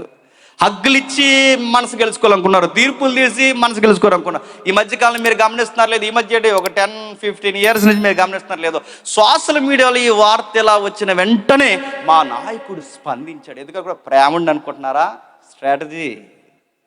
ఇలా జరిగిన వెంటనే స్పందించారు. కువైట్లో చిక్కుకుపోయిన ఆయన మా నాయకుడే ఇదిగో పాలకులకు ఇడిపించారు. ఇవన్నీ స్ట్రాటజీ అండి. ఇలాంటి ఎత్తుగళ్ళన్నీ అక్కడ జరిగాయి. అలా మొత్తం మీద ఈడొకడు కలిసి దేశాన్ని 2 ముక్కలు చేసి, ఆ సవతి కొడుకులు ఉన్న భార్య కొడుకులు మొత్తం మీద కలిసి దేశాన్ని 2 ముక్కలు చేసి ఇజ్రాయేల్ దేశాన్ని 2 భాగాలు చేశారు. ఆ 2 భాగాలే ఉత్తర భూభాగము, దక్షిణ భూభాగం. ఉత్తర భూభాగం, దక్షిణ భూభాగం. ఉత్తర భూభాగానికి రాజధాని షోమ్రోను, దక్షిణ భూభాగానికి రాజధాని జెరూసలేం. మరలా ఉత్తర భూభాగానికి రాజధాని షోమ్రోను పట్టణం, అదే సమరయ అంటాంగా ఆ షోమ్రోను పట్టణం. ఆ షోమ్రోను ఉత్తర భూభాగానికి, అంటే ఉత్తర భూభాగం ఎక్కడి నుంచి ఉంటుంది, ఎక్కడైతే మనకు యోర్దాన్ ఉందో యోర్దాన్ దగ్గర నుంచి లెబనోను పర్వతాలు, అంటే మనకి హిమాలయాలు ఉత్తర భూభాగాన్ని ఎలా ఉన్నాయో ఆ పైన హిమాలయాల్లో ఆ లెబనోను పర్వతాలు ఉంటాయి, అక్కడ వరకు ఉత్తర భూభాగం. ఆ మధ్యధర ఏదైతే ఆ యోర్దాన్ నది ఉందో మధ్య ప్రాంతం, అక్కడ నుండి ఆ కింద నుండి మృత సముద్రం కింద ఉంటుందిగా డెడ్ సీ, ఆ మృత సముద్రం. ఆ ప్రభువు చేసిన పరిచర్లో మనకు కనబడుతుంది. మృత సముద్రం కిందన ఆ బేర్షెబా అబ్రహాం గారు తిరిగిన ప్రాంతం ఉంటుంది. ఆ కింద భూభాగం వరకు దక్షిణ భూభాగం అంటారు. అంటే అటువైపు ఒక రాజ్యం అయిపోయింది, ఇటువైపు ఒక రాజ్యం అయిపోయింది. ఎలా రాజ్యమైంది? మొత్తం ఇజ్రాయేల్ గోత్రాలు ఎన్నండి? 12. అర్థమవుతుందా చరిత్ర? అర్థమైనా అర్థమైనట్టు ఎట్టండి మొక్కలు చరిత్ర ముందుకెళ్తుంది. ఓకే, ఇజ్రాయేల్ ఎన్ని గోత్రాలు అండి? 12 గోత్రాలు. 12 గోత్రాలు 2 అయ్యాయి. 2 అయినాయి అంటే 6 కాదు, 6 అవ్వలేదు. 10 గోత్రాలు ఒకవైపుకి, 2 గోత్రాలు ఒకవైపుకి. 2 గోత్రాలు యోదా, బెన్యామీన్. వీళ్ళిద్దరూ ఒకే కుటుంబానికి తల్లులకు పుట్టినారు కదండి. వీళ్ళిద్దరూ ఒకే దిక్కును పుట్టినవారు కనుక యోదా బెన్యామీను వీళ్ళిద్దరూ ఒకవైపుకి జాతి అయిపోయారు. ఈ యోదా బెన్యామీన్నే యూదులు అంటారు. ఈ 10 గోత్రాలు చూస్తారు రూబేన్ దగ్గర నుంచి. ఈ 10 గోత్రాల వారిని ఇశ్రాయేల్ అంటారు. అంటే ఇప్పుడు ఇశ్రాయేలు ప్రాంతం వేరు. అంటే వాగ్దాన భూభాగం ఎన్ని ముక్కలైందండి? 2 ముక్కలైంది. ఇలాంటి టైంలో రాజకీయం ఎక్కువైపోయి, పొగరు ఎక్కువైపోయి, కళ్ళు నెత్తికెక్కి ధర్మశాస్త్రం చదవడం మానేశారు. ఎప్పుడైతే వాక్యం కరువైపోయిందో, ఎప్పుడైతే ధర్మశాస్త్రాన్ని పక్కన పెట్టారో, పెత్తందారి వ్యవస్థకి ఎప్పుడైతే పీటేశారో, నాయకత్వం కొరకు ఎప్పుడైతే పాకులాడుతున్నారో, దేవుడి నాయకత్వాన్ని గాలి కుదిరేశారు. బైబిల్ అంటే ధర్మశాస్త్రం చదవడం మానేశారు. ఎప్పుడైతే ధర్మశాస్త్రం చదవడం మానేశారో, మీరు బాగా వినండి, చరిత్రలో వాక్యము విరువుగా, చరిత్రలో వాక్యము సరిగ్గా ఎప్పుడైతే అందదో అప్పుడే సమాజంలో వికృత చర్యలు జరుగుతాయి. చరిత్రలో దేవునికి పెద్దపీట వేయకపోతే ఆ జరుగుతున్న చరిత్ర చాలా రక్తపు రంగును అంటించుకుంటుంది. ఈ చరిత్ర అదే జరిగింది. 640 వచ్చేసరికి 640 వచ్చేసరికి ఏమైంది? ప్రజలు పెట్టలేకపోయారు. ప్రజలు కొన్ని విషయాలు చెప్పలేం, జంతువులతో మనుషులు కూడా సైనించే పనులు చేయడం మొదలెట్టారు. ఇంకా కొన్ని విషయాలు చెప్పలేం. ఇక శిశుహత్యలు ఎక్కువైపోయి, అంటే పుట్టిన పసికందులను తీసుకొచ్చి ఆ బిడ్డల్ని ఇలా చేతిలో పట్టుకెళ్ళి దేవతకి తల్లిదండ్రులే వధించేసేవారు. ఎందుకు? మా పంటలు బాగా పండాలి, మా కడుపులో బాగా నిండాలి, మా దేశానికి, మా రాష్ట్రానికి సుఖశాంతులు రావాలని నరహత్యలు, ముఖ్యంగా శిశుహత్యలు ఎక్కువైపోయాయి. కొన్ని విషయాలు ఉన్నాయి. ఇంకా శృంగారంలో పెట్టలేకపోయారు. పురుషులతో పురుషులు, స్త్రీతో స్త్రీలు, ఇన్ని జరుగుతున్నాయి. ఇవన్నీ ఎవరి పేరు మీద జరుగుతున్నాయంటే విడ్డూరము, విచిత్రము, ఆశ్చర్యకరమైన మాట, దేవుడి పేరు మీదే జరుగుతున్నాయి. ఏ దేవుడు? యెహోవా దేవుడు కాదు. మరి ఏ దేవుడు? కొన్ని దేవుళ్ళు వచ్చారు 6వ శతాబ్దానికి, అంటే 5 శీలుక 6వ శతాబ్దానికి వచ్చేసరికి కొన్ని విచిత్రమైన దేవుళ్ళు వచ్చారు. అందులో ఒక దేవుడి పేరు మనకు బాగా సుపరిచితం, బయలుదేవుడు. బయలుదేవుడు తెర మీదకి వచ్చాడు. బయలంటే ఎబ్రూ శబ్దంలో, పాత నిబంధన భాషలో బయలంటే లార్డ్ అని అర్థం. లార్డ్ అంటే ప్రభువు, దేవుళ్లకు దేవుడు, దేవుళ్ళ దేవుడు, దేవుళ్ళ తండ్రి, అంటే దేవుళ్ళకే దేవుడు. అందుకే ఆయన పేరే బయలు. ఆ బయలంటేనే ప్రభు, అంటే దేవుళ్ళో ప్రభు. బయలొచ్చాడు. బయలొచ్చి ఏం చేస్తాడు? ఆ బయలు బొమ్మను ముందెట్టుకుని ఆ బయలును ఆరాధించడం మొదలుపెట్టారు. బయలు ఆరాధన అంటే బగబగా మండుతున్న సూర్యుడు రూపమే. చెప్పండి, బయలు ఆరాధన. నేను రిస్క్తో ఒక స్టేట్మెంట్ ఇస్తున్నాను, నాకు ఏమైనా పర్లేదు, మీరు వినండి. నేను రిస్క్తో ఒక స్టేట్మెంట్ ఇస్తున్నాను. బయలు ఆరాధన ఇప్పటికీ జరుగుతుందంటే ఎస్, ఎప్పటికే జరుగుతుంది. బయలు ఆరాధన గుర్తులు ఏంటంటే యోగా. మళ్ళీ చెప్తాను, యోగా. సూర్య నమస్కారాలు, 12 ఆసనాల శాస్త్రాలు ఏవైతే ఉన్నావో, ఇది సూర్య దేవుని ఆరాధన. అంటే సూర్యుడికి ఒంగొంగి దండాలు పెట్టడం, సూర్యుడికి ఒంగొంగి భంగిమలు చేయడం, ఈ సూర్య నమస్కారాల ఆచారమే యోగా. ట్రాన్స్ఫార్మ్ అయ్యింది. దీనికి ఒక పెద్ద చరిత్ర ఉంది. నువ్వు పెద్ద ఫిట్గా ఉండాలని ఏం చేస్తున్నావు? ఈ మధ్య బయలు ఆరాధన చేస్తున్నావు ఏమనుకుంటున్నావు? నీకు తిండి ఎక్కువైతే, కొవ్వు ఎక్కువైతే 5 కిలోమీటర్లు పరిగెడు, కరుగుతావు. నీకు అవసరం ఎక్కువైతే తిండి తగ్గించు. రేపు నుంచి భవిష్యత్తులో రైస్ దొరకదన్నాడు, తినకో, తగ్గించు, సన్నంగా అవుతావు. అంతేగాని సన్నంగా అవడానికి ఏం చేస్తావంటే, నేను యోగా చేస్తున్నాను, శ్వాస మీద ధ్యాస అంటే శ్వాస ఆపేస్తాడేమనుకుంటున్నావు. ఇది బయటోడి సంగతి, ఇది బయలారాధన. ఒంగొంగి దండాలు ఎప్పుడైనా మీరు గమనించట్లేదు? ఒంగొంగి దండాలు పెట్టడం బయలారాధన. ఇది ఎవరు ఒప్పుకున్నా ఒప్పుకోకపోయినా దీనికి బిబిలికల్ వ్యూ ఉంది, హిస్టారికల్ వ్యూ ఉంది. దీని మీద డిబేట్స్ జరిగితే పేలిపోతారు, అడలెత్తిపోతారు, నిలబడలే, వాళ్ళ లొసుకులన్నీ బయటకు వస్తాయి. అది బయలారాధన. అది బయట వాళ్ళ చరిత్ర వదిలేయండి, మనకి సంబంధం లేదు. అది బయలారాధనే. బయలుదేవత వచ్చింది, ఏం చేసింది? విచిత్రమైన చేసింది. ఏం చేసింది? ఆ మేళతాలు. ఇప్పుడు దేవుడిని, ఆ బయలుదేవుడిని ఆరాధించాలి. ఎలా ఆరాధించాలి? ఆడోళ్ళు నగ్నంగాను బయటకు వచ్చి అలా డ్యాన్స్ లేస్తే దాని పేరేంటి చెప్తున్నా? వర్షిప్. ఆ దేవుడిని ఎలా ఆరాధించాలి? రక్తము వలికించాలి. వర్షిప్లో జరుగుతున్నవన్నీ. తాగి తందనాలు ఆడుతున్నారు ఆడవారు. ఇక వస్త్రాలు లేకుండా వస్త్రహీనులుగా ప్రత్యేకమైన ఒక వ్యవస్థ వచ్చింది. ఆ వ్యవస్థ పేరు దేవదాసి వ్యవస్థ. అంటే ఇక దేవుడికే వాళ్ళనిచ్చి పెళ్లి చేస్తారన్నమాట. చరిత్ర ఇది. ఆ దేవదాసి వ్యవస్థ, ఆ గుళ్ళో ఉండేవారు, ఆ ఏదైతే బిలాము కాలం నుంచి ఉందో ఆ వ్యవస్థ, ఆ బిలాము కాలం నుంచి వాళ్ళు చేసి ఆరాధన చేస్తే తట్టుకోలేకపోయారు రాజులు చూస్తూ. రాజులు కూడా ఈ విషయం తెలియదు, ఏం చేయాలి, ఇలా తట్టుకోలేక ఇలా ఎగరడం మొదలెట్టారు. బలులు ఇచ్చారు. వీళ్ళు కూడా తాగి తందనాలు ఆడారు. చరిత్ర మార్చిపోతుంది, రోజు రోజుకి మార్చిపోతుంది. ఇక ఇజ్రాయెల్ దేశంలో పిల్లలే లేరన్నట్టు, ఇజ్రాయెల్ దేశంలో ఇంకా ఆడవాళ్ళే లేరన్నట్టు, ఈ సిగ్గులేని ఇశ్రాయేల్ రాజు ఆహాబు ఎవరిని చేసుకున్నాడు? పోయి ఆ వంకరావుని చేసుకున్నాడు. ఆవిడ పేరు ఏంటి చెప్పండి? ఏజబేలు. బేలు బేల్ బయల్, అదే సౌండ్. బయలు బయల్ ఏజబేల్. ఈ బయలు అంటే ఈవిడ గారి పేరే చెప్తుంది. ఈవిడ దేవుడు ఎవరో చెప్పండి? యెజబేలు. యెజబేలు దేవుడు బయలు. అందుకే ఆవిడ గారిని పెళ్లి చేసుకుని తీసుకొస్తే కట్న కానుకలకి ఏం తెచ్చిందో తెలుసా? ఆవిడ గారిని పెళ్లి చేసుకుని ఇజ్రాయెల్ దేశానికి కోడలుగా తెస్తే ఆవిడ గారి కట్న కానుకలకి ఏం తెచ్చిందో తెలుసా? బయలు దేవుడు బొమ్మ తెచ్చింది ఇజ్రాయెల్ దేశానికి. తీసుకొచ్చి మధ్యలో టెంపుల్ కట్టింది. అదిగో ఆ దక్షిణ భూభాగంలో సొలొమోను మందిరం ఉంటే దాన్ని వ్యతిరేకించడానికి మన సోమ్రోను పట్టణంలో బయలు గుడి కడదామని గుడి కట్టించింది, దండాలు పెట్టించింది, ఆరాధన చేయించింది, శాసనాలు చేసింది. దండం పెట్టకపోతే చంపేస్తానని భర్త వెనకాలండి కొత్త జీవోలు తీసుకొచ్చింది. రకరకాల చరిత్రలు పుట్టించింది. భయపడిపోయారు, మొక్కేశారు, యాజకులు కూడా మొక్కేశారు. అందరూ రకరకాలుగా తయారయ్యి ఇక బయలారాధన పెరిగిపోయిన టైంలో సరిగ్గా ఒక చక్కటి నాయకుల పరంపరలో ఇక తట్టుకోలేని తీవ్రత ఉన్న ఒక్క మాటలో చెప్పాలంటే ముక్కోపి లాంటి ఒక ప్రవక్త తెర మీదకి వచ్చాడు. సరిగ్గా ఆవిడ టైంలోనే వచ్చాడు. ఆయన గారు పేరు చెప్పండి? ఏలియా. ఏమి నువ్వు రానివైతే నువ్వు చెప్పింది అలా మేము చేయాలనుకుంటున్నావా? మీ ఆయనకి చెప్పుకో సోదంతా అన్నాడు. మీ ఆయనకి చెప్పుకోపోయి మీ రాజులే మీ పెత్తందారి వ్యవస్థతో దేశాన్ని దేవుడినే మార్చేస్తారా? చంపేస్తాడు దేవుడు. ఏమనుకుంటా వార్నింగ్ గట్టిగా పంపించాడు ఆవిడికి. మార్చుకోలేదో రక్తపు మడుగులో కొట్టుకుపోతావు. ఆహాబు నీకు కూడా చెప్తాను, నీ సిస్టమ్ సరిగ్గా లేకపోతే ఈ సిస్టమ్ పనిచేయదు. 3 సంవత్సరాల వర్షం పడదు. ఏమనుకుంటున్నావు? సరిగ్గా పరిపాలించు. వనరులు దొరకవు, గొడ్డైపోతావు. దేశం అంతా గొడ్డు బారిపోద్ది, నదులు ఎండిపోతాయి, ఆహారం దొరకదు. నేను శాసిస్తున్నా దేవుని పక్షాన. మీరు దేవుని ధర్మశాస్త్రానికి దేవునికి చాలా విరుద్ధమైన పని చేస్తున్నారని ఆహాబుకి యెజబేలుకి గట్టి వార్నింగ్ ఇచ్చాడండి ఏలియా ప్రవక్త. ఓ రోజు ఓపెన్ డిబేట్ పెట్టారు ఏలియా గారు.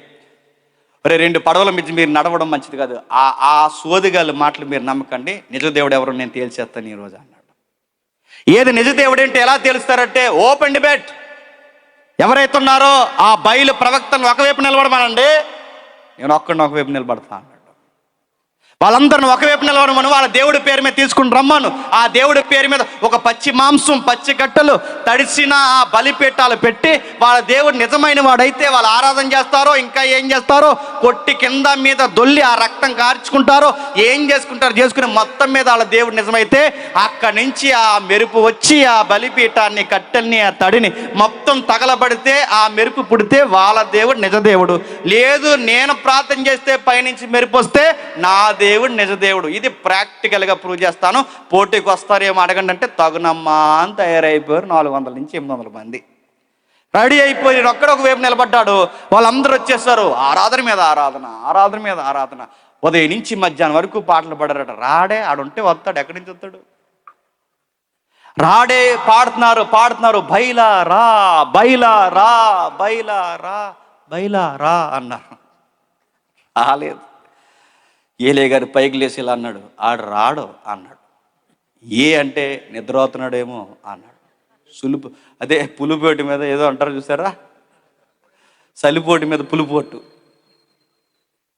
రాడాడు అన్నాడు. ఇంకేమన్నాడు ఏలియా? దూరంగా ఉన్నాడేమో, నెట్వర్క్ లేదేమో, సిగ్నల్ అందట్లేదేమో, గట్టిగా రండి అన్నాడు. ఇంకా ఆరాధన పెంచేస్తారు. రా బైలా రా. ఏలియా వైపు చూస్తున్నారు, పాటలు పాడుతున్నారు. రా ఏలియా, అది బైలా రా అన్నారు. రాడే. వర్షిప్ గట్టిగా పెంచేశారు. ఈ మధ్య మన వాళ్ళు కూడా వర్షిప్ అలా చేస్తున్నారు. అప్పుడప్పుడు డౌట్ వచ్చేది బయలుగానే వచ్చిందా అని. వర్షిప్ ఏం చేస్తారు చెప్పిన, లాస్ట్లో స్పీడ్ పెంచేస్తారు. స్పీడ్ స్తుతి టక్ టక్ టక్ టక్ టక్ అని కొట్టి ఆ కీబోర్డ్ ఆయన దగ్గరికి వెళ్ళి స్తుతి కొట్టు అంటే ఆ వీడియో వచ్చింది బయటకి. ఇంకా కొడేసుకో పట్టిపో అన్నాడు. వర్షిప్ అంటే స్పీడ్ పెంచేయడం కాదు. ఎన్న వాళ్ళకి కళ్ళంట నీళ్ళు రావాలి, ఆత్మతోనూ సత్యముతోనూ ఆరాధించాలి. That is worship. ఇలాంటి వర్షిప్లు, ఈ స్పీడ్ పెంచే వర్షిప్ ఆ రోజు చేశారు. ఏం చేశారు?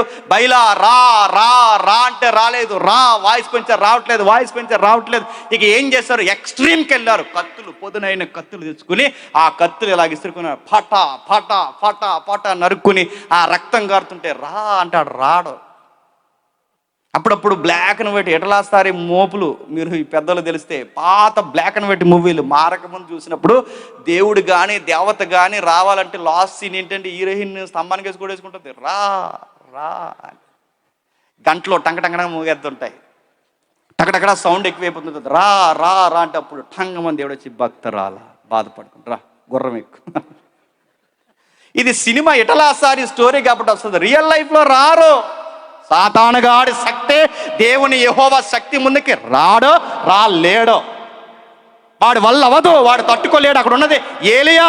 ఏలియా దేవుని ప్రత్యేక పరిశుద్ధాత్మక నిలువెత్తు రూపమైన రిప్రజెంట్గా నిలబడి ఆయన ముందుకి ఆ దురాత్మ రాగలదా, వచ్చి నిలబడగలదా? వాడు రాలేడు రాలేడు, ఆగిపోయాడు. మొత్తం మీద కొట్టుకున్నారు, ఇష్టం వచ్చిన రక్తం గారిపోయింది. ఎంత రక్తం గారినా రాలేదు.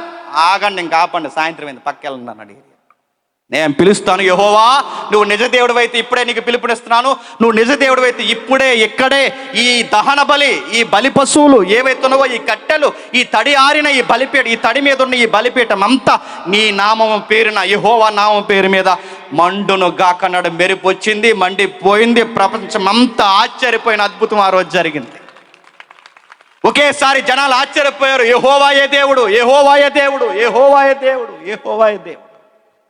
యెహోవాకు స్తుతి కలుగును గాక, యెహోవాకు స్తుతి కలుగును గాక, యెహోవాకు స్తుతి కలుగును గాక. ఏలియా మీ అందరు పక్కకుండా ఇలా రండి రా అబ్బాయిలు అన్నాడు. ఇలా అందరిని, ఎవరిని? ఈ యాజకులు ఉన్నారుగా, బయలు యాజకులు ఇలా రండి, మొత్తం నరికిపోయండి ఇలా అందరిని అన్నాడు. దేశానికి దరిద్రం వదిలిపోవాలి. ఈ బయలు, ఈ ప్రవక్తలను బట్టే ఆ యెజబెలు రెచ్చిపోతుంది, తీసేయండి అన్నాడు. తీసేశాడు. ఆవిడ పొగరుతో పెట్టరేగిపోయింది. మా ప్రవక్తనే తీసేస్తావా, నిన్ను కూడా తీసేస్తాను. గొప్ప వెలుగుని అనతి కాలంలోనే ఆర్పేసే ప్రయత్నం చేసింది. తర్వాత ఎలీసా వచ్చాడు. ఎలీసా ఉద్యమం ప్రారంభమైంది. ఎలీసా కాలం నడుస్తుంది. సరిగ్గా ఆ టైంలో యెరెమియా కాలం కూడా దగ్గర పడుతుంది.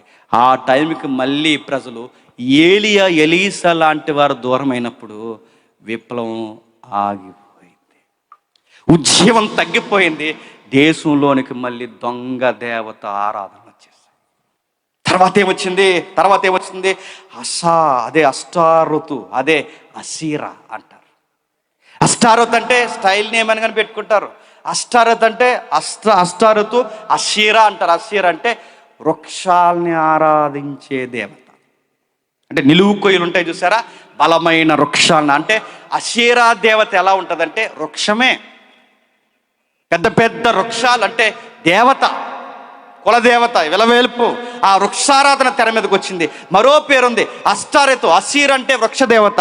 ఈమె పేరు ప్రాంతాన్ని బట్టి కొంచెం మోడిఫికేషన్ జరుగుతుంది. అష్టారెత్ అంటే కామదేవత. ఇది కామం కూడా దేవతే, కామదేవత. దేశంలోకి ఎలాంటి దేవతలు వస్తున్నాయి చూడండి, ఎలాంటి దేవుళ్ళు వస్తున్నారు చూడండి. ఏలియా లాంటి వారు, ఎలీసా లాంటి వారు, సొలొమోన్ లాంటి వారు, దావీదు లాంటి వారు, సౌలు లాంటి, సమూయేలు లాంటి ప్రవక్తలు దూరం అయిపోయినప్పుడు దేశంలోకి వచ్చిన పనికి మాలిన మూఢాచారాల, దయ్యాల బోధ, దయ్యాల ఆరాధన దేశంలోకి వచ్చేసింది. ధర్మశాస్త్రం మరుగయ్యేసరికి రకరకాలు వచ్చాయి. కామదేవత.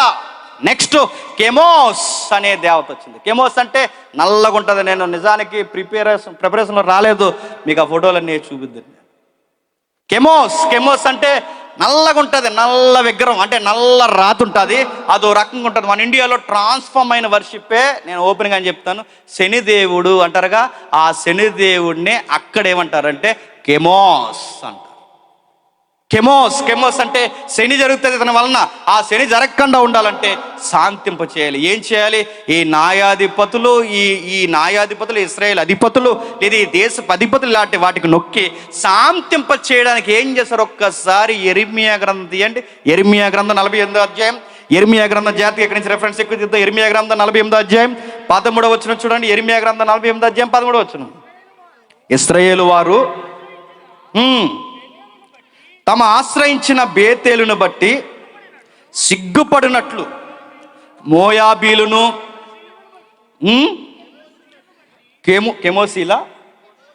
కెమోసును బట్టి సిగ్గుపడుచున్నారు.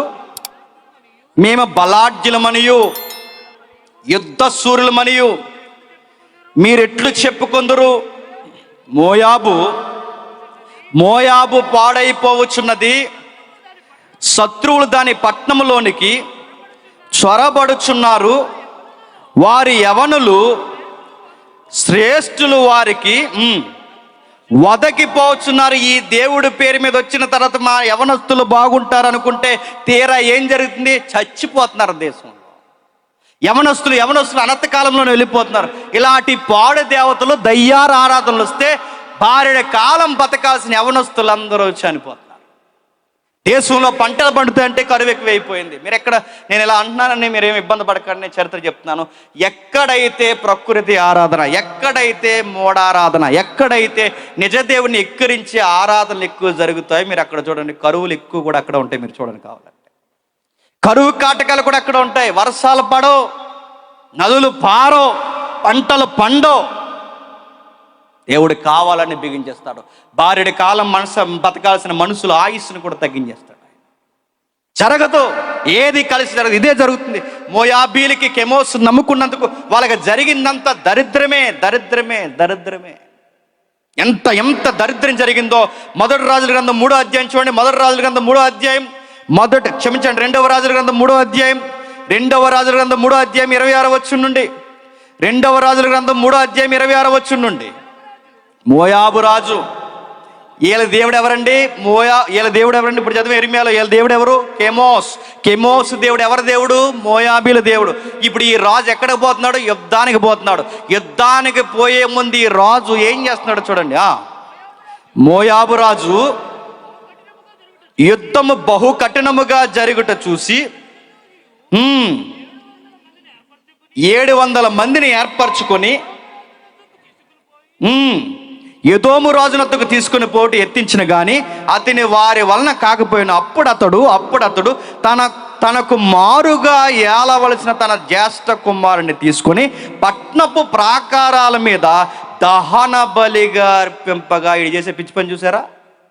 కెమోసు దేవుడిని నమ్మితే ఈ రాజు చేసే పని ఏంటండి?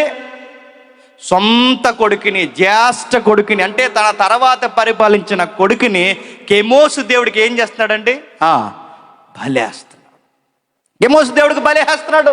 అరే ఎందుకురా బలేస్తున్నామంటే విజయం రావాలండి. మీరు చెప్తే నమ్ముతారో లేదో, కొన్ని మన రాష్ట్రాలంటే ఇతర రాష్ట్రాల కోసం నేను మాట్లాడుతున్నాను. మన దేశంలో ఉన్న కొన్ని రాష్ట్రాల్లో కొంతమంది మతున్మాదుల సంబంధించిన మూఢనమ్మకాలు, ఎంత చదువుకున్నా ఎంతకాలం ఇచ్చినా ఈ రోజుకి వాళ్ళు నమ్మే మూఢనమ్మకాలు ఏంటి చెప్పినా, వాళ్ళ పార్టీలు నియోజకవర్గం గెలవాలని యవనస్తులను అరబలేసే వాళ్ళు ఉన్నారంటే మీరు నమ్మగలరా? బ్రేకులు కూడా అడగండి. ఎవరండి నరబలేసే వాళ్ళు ఉన్నారు తెలుసా? ఈ రోజుకి మనిషిని చంపే వాళ్ళు ఉన్నారు. లంకి బిందులు దొరికితే అంటే మనుషుని చంపేసే వాళ్ళు ఉన్నారు. దేవత నీకు కరుణిస్తాదంటే పుట్టిన బిడ్డల నోట్లోనే చెంబులు గుద్ది, పుట్టిన బిడ్డల వయసు వచ్చిన ఆడపిల్లలకు పెళ్లిళ్ళు చేయవలసిన తల్లిదండ్రులే నగ్నంగా డెంబులతో గుద్దేసి చంపేసిన ఉదంతాలు మన తెలుగు రాష్ట్రాల్లో జరిగేటి మీరు నమ్మగలరా? అంటే మంచి జరుగుతుందంటే ఇలాంటి మూఢనమ్మకాలు నమ్మితే మంచి జరుగుతుందంటే మనుషుల్ని చంపేస్తారు, యవనస్తుల్ని చంపేస్తారు, పిల్లల్ని చంపేస్తారు. చంపడానికి వెనకాడరు, చంపేశారు. రాజే చంపేస్తే ఇక సామాన్యులు ఎలా ఉంటారండి? కొన్నిసార్లు కొన్ని ప్రకటనలు మీరు గమనిస్తారు లేదో, మేము గనక వస్తే అలా చేస్తాం, మేము వస్తే ఇలా చేస్తామంటే ఏం చేస్తావు? భోగం మేళలు ఎట్టుతావా? కొన్ని నియోజకవర్గాలు ఇవి చేస్తారండి. దేని పేరు మీద జరిగితే మరి ఇలాంటి ఎథిక్స్ లేనివి, నైతికత లేనివి, విలువలు లేనివి, ఇలాంటివన్నీ ఎవరి పేరు మీద చేస్తారంటే దేవుడు పేరు మీద చేస్తారు. దేవుడి పేరు మీద ఇలాంటి నృత్యాలా? దేవుడి పేరు మీద గంజాయి పంచడమా? దేవుడి పేరు మీద సారా పంచడమా? దేవుడి పేరు మీద ఇలాంటి భయంకరమైన విలువలు లేని ఊరేగింపులు ఇవి దేవుడి పేరు మీద. అదే చేస్తున్నాడు మోయాబు రాజు.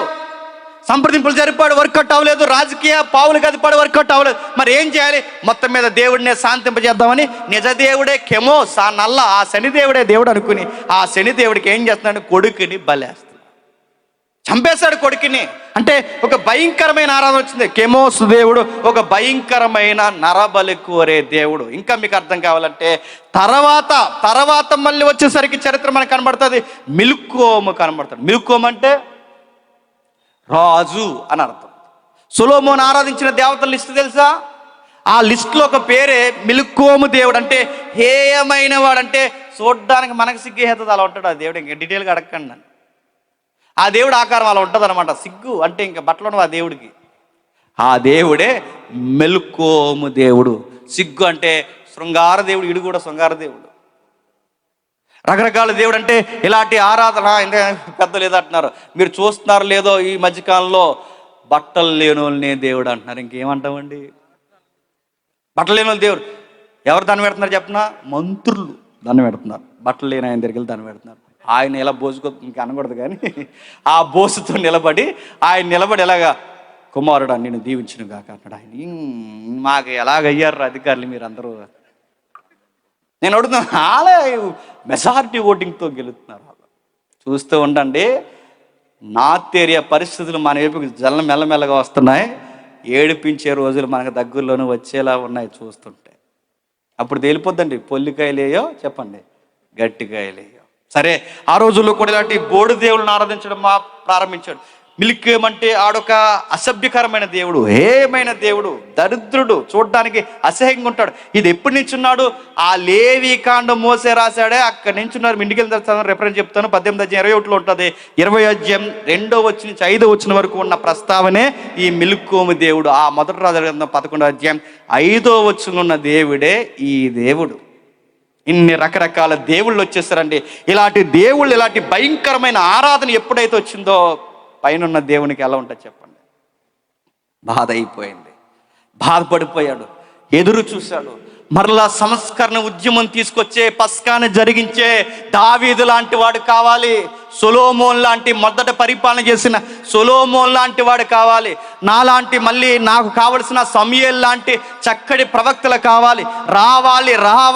రావాలని 300 సంవత్సరాల ముందు నుంచి ప్రవచనం చెప్పించి ఎదురు చూస్తున్నాడు.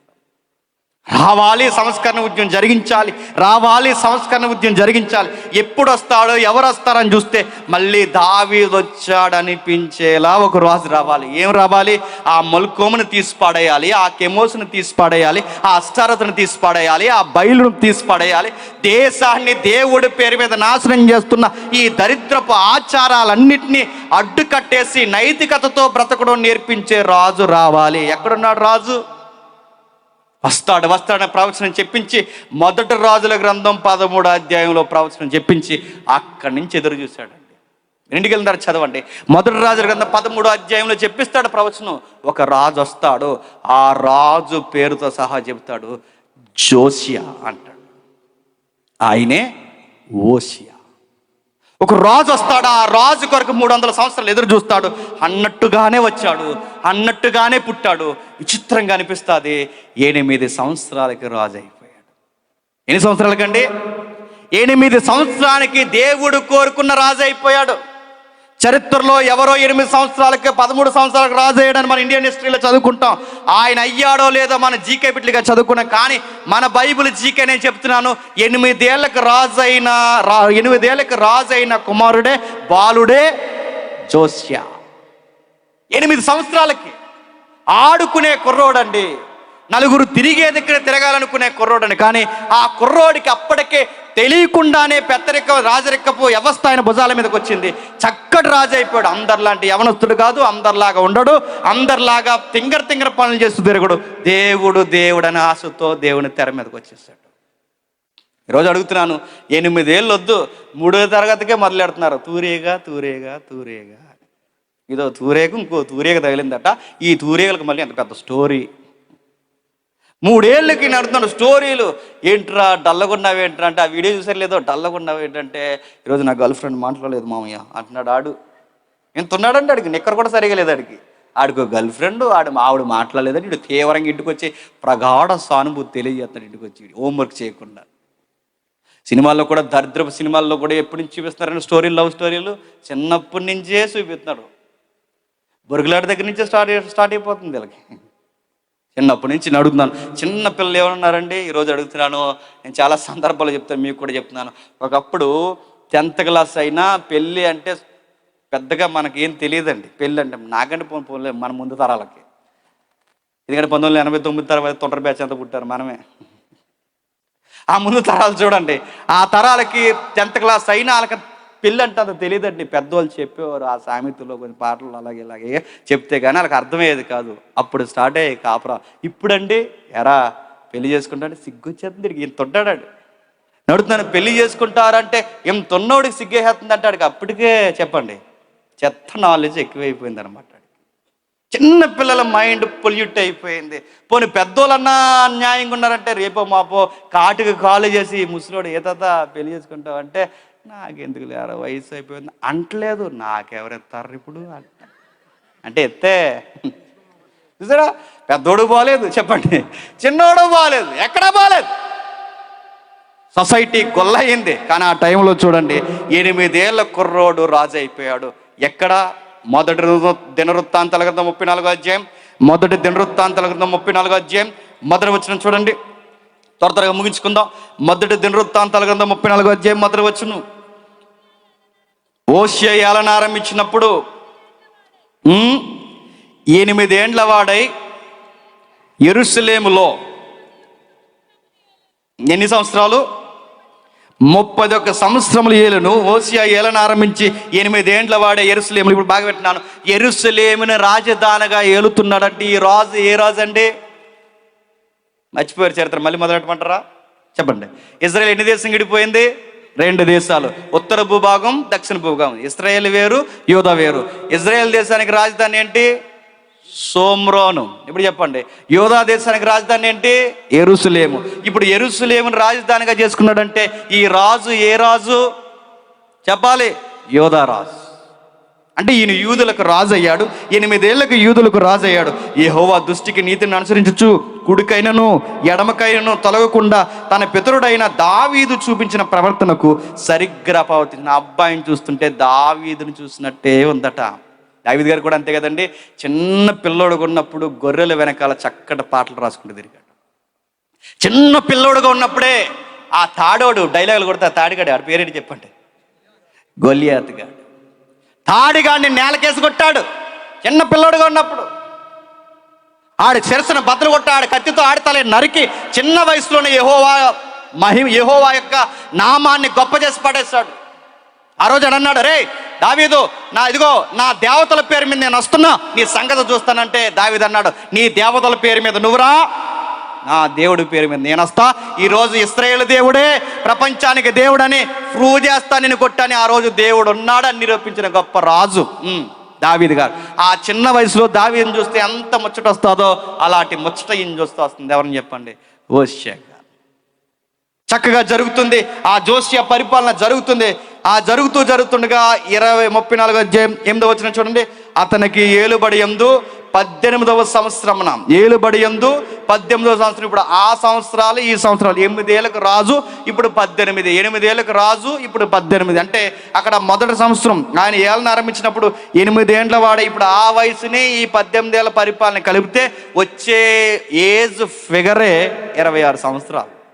ఎంత? 26 సంవత్సరాలు. 26 సంవత్సరాల వయసులో ఉన్న కుర్రోడు దేవుని కొరకు దావీదులా కనబడుతున్నాడు. ఈరోజు కుర్రోళ్ళు మిమ్మల్ని అడుగుతున్నాను, ఈరోజు కుర్రోళ్ళు బాత్రూంలోకి పోనట్టుకు వెళ్ళిపోతున్నారు.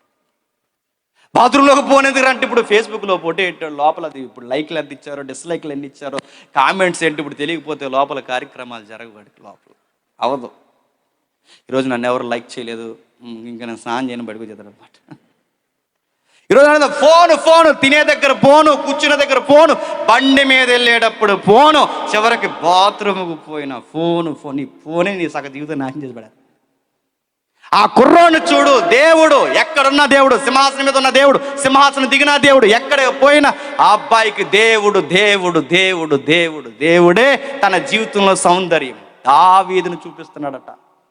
చక్కటి రాజు, మంచి పరిపాలన, 26 సంవత్సరాలకి మంచి పరిపాలన జరిగిస్తున్నాడు. అయితే అప్పటికి ఒక విషయం జరుగుతుంది, దేవాలయం మరమ్మతులు చేయండి అన్నాడు. ఏం చేయాలట? దేవాలయానికి మరమ్మతులు. ఏం దేవాలయం ఉన్నప్పటికీ సొలొమోను మందిరం కట్టించాడుగా, ఆ సొలొమోను మందిరానికి మరమ్మతుల కార్యక్రమం చేయించారు. ఈ మరమ్మతులకి అప్పటికో ఖజానా మెయింటైన్ చేసిన పెద్ద చరిత్ర టైం లేదు కానీ నేను టూకీగా చెప్పుకుంటూ వెళ్ళిపోతున్నాను. 190 సంవత్సరాలు అంటే ఇతని కాలానికి 190 సంవత్సరాల ముందు నుంచే ఒక ఖజానాని ఫామ్ చేస్తారు, ఒక సొసైటీని ఫామ్ చేశారు. దేనికి సొసైటీ అంటే ఊరందరూ పెద్దలు డబ్బులు వేయాలి, ఎవరెవరైతే ఇశ్రాయేలు యూదులు ఉన్నారో వాళ్ళందరూ డబ్బులు వేయాలి. ఈ డబ్బుల్ని దేనికి ఉపయోగించాలంటే దేవాలయం తుఫాను వలన కానీ వాతావరణం కానీ దేని వలన పాడైనప్పుడు ఈ డబ్బు తీసి మరమ్మతులు చేస్తారన్నమాట. అంటే దేవాలయానికి అంతా క్లీనింగ్ సెక్షన్ పెడతారు. కొన్ని సంవత్సరాల నుంచి 190 సంవత్సరాల నుంచి డబ్బు అయితే దాసారు కానీ మరమ్మతుల కార్యక్రమం జరగలేదు. సుమారు అంటే 2 శతాబ్దాలు అంటే 200 సంవత్సరాల దగ్గరగా ఈ మరమ్మతుల కార్యక్రమం ఏది జరిగించలేదు. సరిగ్గా అదే టైంలో జరుగుతున్న టైంలో, ఆ మరమ్మతులు జరుగుతున్న టైంలో లోపలున్న ఆ ఏవైతే కూజాలు, లోపలున్న వస్తువులు, ఈ మందసాన్ని గడప లోపల పెట్టేసరి ఇవన్నీ బయటికి తెచ్చి దులిపి అంతా చేస్తారు. ఎందుకంటే ఈ దేవాలయం పట్టించుకునే రాజులు ఎక్కడ వచ్చారు? కెమోస్ని ఆరాధించే వాళ్ళు ఎక్కువైపోయారు, మిలుకోమని ఆరాధించే వాళ్ళు ఎక్కువైపోయారు, బయలుని ఆరాధించే వాళ్ళు ఎక్కువైపోయారు, దేవాలయాన్ని పట్టించుకునే వాళ్ళు తక్కువైపోయారు. అందుకే దేవాలయానికి మరమ్మతులు లేవు, దేవాలయానికి శుభ్రం లేదు. ఈ ఓసియా వచ్చిన తర్వాత లేదా ఈ జోసియా పరిపాలన వచ్చిన తర్వాత దేవాలయాన్ని శుభ్రపరచండి, మళ్ళీ సంస్కరణ ఉద్యమాలు ప్రారంభిద్దామని చెప్పాడు. నేను బతుకున్నంత కాలం మళ్ళీ ధర్మశాస్త్రం ప్రకటిద్దామని నిర్ణయించుకున్నాడు, మాట్లాడుతున్నాడు. అంత చక్కగా ఆ శుభ్రత జరుగుతుండగా సరిగ్గా అదే టైంలో ఆ దేవాలయం శుభ్రం చేస్తున్నప్పుడు ఒక నకలు దొరికింది. నకల్ మీన్స్ జెరాక్స్. అంటే ఒరిజినల్కి జిరాక్స్ ఏది దొరికింది ఏంటంటే ఒక చర్మపు చుట్టలు దొరికాయి, ఒక కూజలో పెట్టేసి ఉన్నాయి. రాజుగారి దగ్గర టక పట్టుకు, అయ్యా అండర్ గ్రౌండ్కి అంటే మన దేవాలయానికి అండర్ గ్రౌండ్లో ఒక పెద్ద బౌల్లో ఇదిగో ఈ చర్మపు కాగితాలు పెట్టేసి ఉన్నాయి. ఏంటని తిరిగేస్తే అందరికి ఒక విషయం అర్థమైంది. ఎవరైతే శాస్త్రులు ఉన్నారో, అయ్యా ఏవో డాక్యుమెంట్స్ దొరికాయి, ఈ డాక్యుమెంట్స్ కూడా ఏంటి ఒకసారి వెరిఫికేషన్ చేయండి అని కొత్త డిపార్ట్మెంట్ పిలిపించి ఆ శాస్త్రాన్ని పిలిపించి, ఈ రైటింగ్ డిపార్ట్మెంట్ ఉంటారు కానీ ఏంటి ఈ రైటింగ్ ఎప్పుడుది, ఏంటి దీని నకలు ఏంటి, దీని యొక్క మూలాలు ఏంటి అని దాన్ని తిరగేస్తప్పుడు అర్థమైంది. ఆ శాస్త్రులు ధృవీకరించారు, దృఢపరిచారు. అయ్యా ఇది మోసే గారు రాశారే ద్వితీయోపదేశ కాండం, మోసే గారు రాశారే 5 కాండాలు, దాని యొక్క కాపీయేనండి ఈరోజు మనకు దొరికింది అన్నారు. అంటే ఏమంటారు సార్ దీన్నంటే, బైబిల్ సార్ ఇది అన్నారు. పాత నిబంధన గ్రంథం సార్ ఇది, మోసే రాసిన పుస్తకం సార్ ఇది, దీని పేరు ధర్మశాస్త్రం సార్. ఏం చేద్దాం? అప్పటికి ఇర్మియా ఉన్నాడు, అప్పటికి ప్రవక్తలు ఉన్నారు, అప్పటికి జపన్యా ఉన్నాడు, ఇంకా చాలామంది పెద్ద పెద్ద ప్రవక్తలు ఉన్నారు. అయితే ఎంతమంది ప్రవక్తలు ఉండగా హుల్దా అని ఒక ప్రవర్తన ఉంది. ఆ ప్రవర్తన దగ్గర, అమ్మా ఏదో బైబిల్ అంటున్నారు, ఏంటమ్మా దీని సంగతి ఏంటని చదవండమ్మా అని ఆ పుస్తకం ఇస్తే చదివిందండి. చరిత్ర అంచనా ప్రకారం ఆ దొరికిన యొక్క పుస్తకం ఏంటో తెలుసా? ద్వితీయోపదేశ కాండం 28వ అధ్యాయం చదివారట. తర్వాత చదవండి, ఇంటికి వెళ్ళిన తర్వాత ద్వితీయోపదేశ కాండం 28వ అధ్యాయం నుంచి 30వ అధ్యాయం వరకు ఉన్న ఆ నకలు ఏదైతుందో ఆ నకలు దొరికిందంట. చదువుతుంటే అందరూ ఆశ్చర్యపోయారు. ఏమి రాశారు? ఆ 28 నుంచి 30 అధ్యాయాల్లో ఏమి రాశారంటే, ఏ దేవతారాధన ఇజ్రాయెల్ దేశానికి రాకూడదని మోసే రాశారు. మీ పంటలు ఎందుకు పండవంటే, ఇదిగో పొరుగు దేవతలు, అన్య దేవతలు మీ దేశంలోకి వస్తే మీ దేశాల పండవు, మీ పిల్లలు బాగోరు, మీరు ఎక్కువ కాలం బతకరని ఆ అధ్యాయంలో రాయబడిన ఆ చరిత్ర చదివారు. ఎప్పుడైతే ఇది చదివారో ఏడ్చేశాడు రాజు. అందరూ చూస్తుండగా ఏడ్చేశాడు. ఏంటిది బైబిలా? ఏమైంది బైబిల్ అంటే? బైబిల్ మరుగు చేసేసారు. బైబిల్ ఏమైంది? ఆ ముందొచ్చిన ఆహాబా, ముందొచ్చిన ఈ పనికి మాలిన రాజులు ఎవరైతే ఉన్నారో ఈ రాజులందరూ కలిసి ఆ బైబిల్ని మరుగు చేసి పారేశారు. ఆహాజు, మనస్సే, ఆమోసు లాంటి క్రూరమైన రాజులు వచ్చి ఇతర దేవతల్ని ఈ దేశంలోకి తీసుకొచ్చి ధర్మశాస్త్రాన్ని చుట్టగా కట్టి ఒక బిందులో పెట్టి ఆ దేవాలయం కింద ఎక్కడో పడేసి బైబిలే లేకుండా చేసేసి, అప్పుడు 190 సంవత్సరాల క్రితం బైబిల్ 190 లేదా 200 సంవత్సరాల క్రితం ఉన్న ఆ నకలు కాపీ ఏదైతుందో ఈయనకు దొరికేసరికి ఇది బైబిల్ సార్ అని చెప్తే రాజు ఆ మాటలు అలా వింటున్నాడట. శాస్త్రులు, పెద్దలు, యాజకులు నిలబడి ఆ చుట్టని, ఆ బైబిల్ని ఇలా ఇప్పి చదువుతుంటే, దేవుడు ఇలా ఉండమని మనం కోరుకుంటున్నాడండి. కానీ ఇక్కడ ఉన్నట్టు మన దేశంలో ఒక్కడు కూడా లేదు సార్. కళ్ళు నేర్చేసాడండి రాజు. అయ్యో, వాక్యంలో ఎలా ఉంటే మన బతుకులు ఎలా ఉన్నాయటి, వాక్యంలో ఎలా ఉంటే ఇలా ఉండకూడదని మనకు చెప్పడానికి ఎవరు లేరు. ఇది తప్పు అని చెప్పడానికి మన చేతుల్లో ఏం లేదు, బైబిల్ లేదు. ఎక్కడో మూల పాడేశారు చుట్టి. ఇది నాకు తెలిసే ఉంటే ఇన్ని సంవత్సరాలు వ్యర్థం చేయకుండా ఈ రాజ్యాంగం లాంటి ఈ బైబిల్లో ఉన్నట్టే దేశాన్ని శుభ్రపరిచేదనే అని గల్లు నేర్చాడు. ఒక విషయం చెప్పినా, అసలు రాజులు ఏడవకూడదండి. రాజులు ఏడవకూడదు. ఏడవకుండా ఉండడానికే ప్రత్యేకంగా ప్రాక్టీస్ చేస్తారు రాజులు, తెలుసా? మన ఇండియాలో జరిగిన ఒక చరిత్ర చెప్తాను ఏమనంటే, రాజీవ్ గాంధీ గారిని చంపేశారు కదా, ప్రభాకర్ అనే పిల్లై బృందం, తమిళ టైగర్స్, శ్రీలంక టైగర్స్. రాజీవ్ గాంధీని చంపేశారు. చంపేసినప్పుడు ఆ పిల్లలు చంపేసిందిగా మానవ బొమ్మగా పేలిపోయి. రాజీవ్ గాంధీ చనిపోయినప్పుడు ఎక్కడో ఫారెన్లో చదువుకుంటున్నాడండి రాహుల్ గాంధీ. ఇప్పుడున్న ఈ యొక్క ఎవరైతే ఉన్నారో కాంగ్రెస్కి అధినేతగా రిప్రజెంటేటివ్ ఉన్న ఎవరైతే ఉన్నారో ఈ రాహుల్ గాంధీ అప్పుడు ఎక్కడో చదువుకుంటున్నాడు. ఉట్టిన ఢిల్లీకి వచ్చాడు. నాన్న చనిపోయాడు, చంపేశారని చెప్పారు. వచ్చి ఒకేసారి ఇప్పటికి ఉంటుంది యూట్యూబ్లో చూడండి, రాహుల్ గాంధీ ఇలా ఏడుస్తూ కనబడ్డాడు.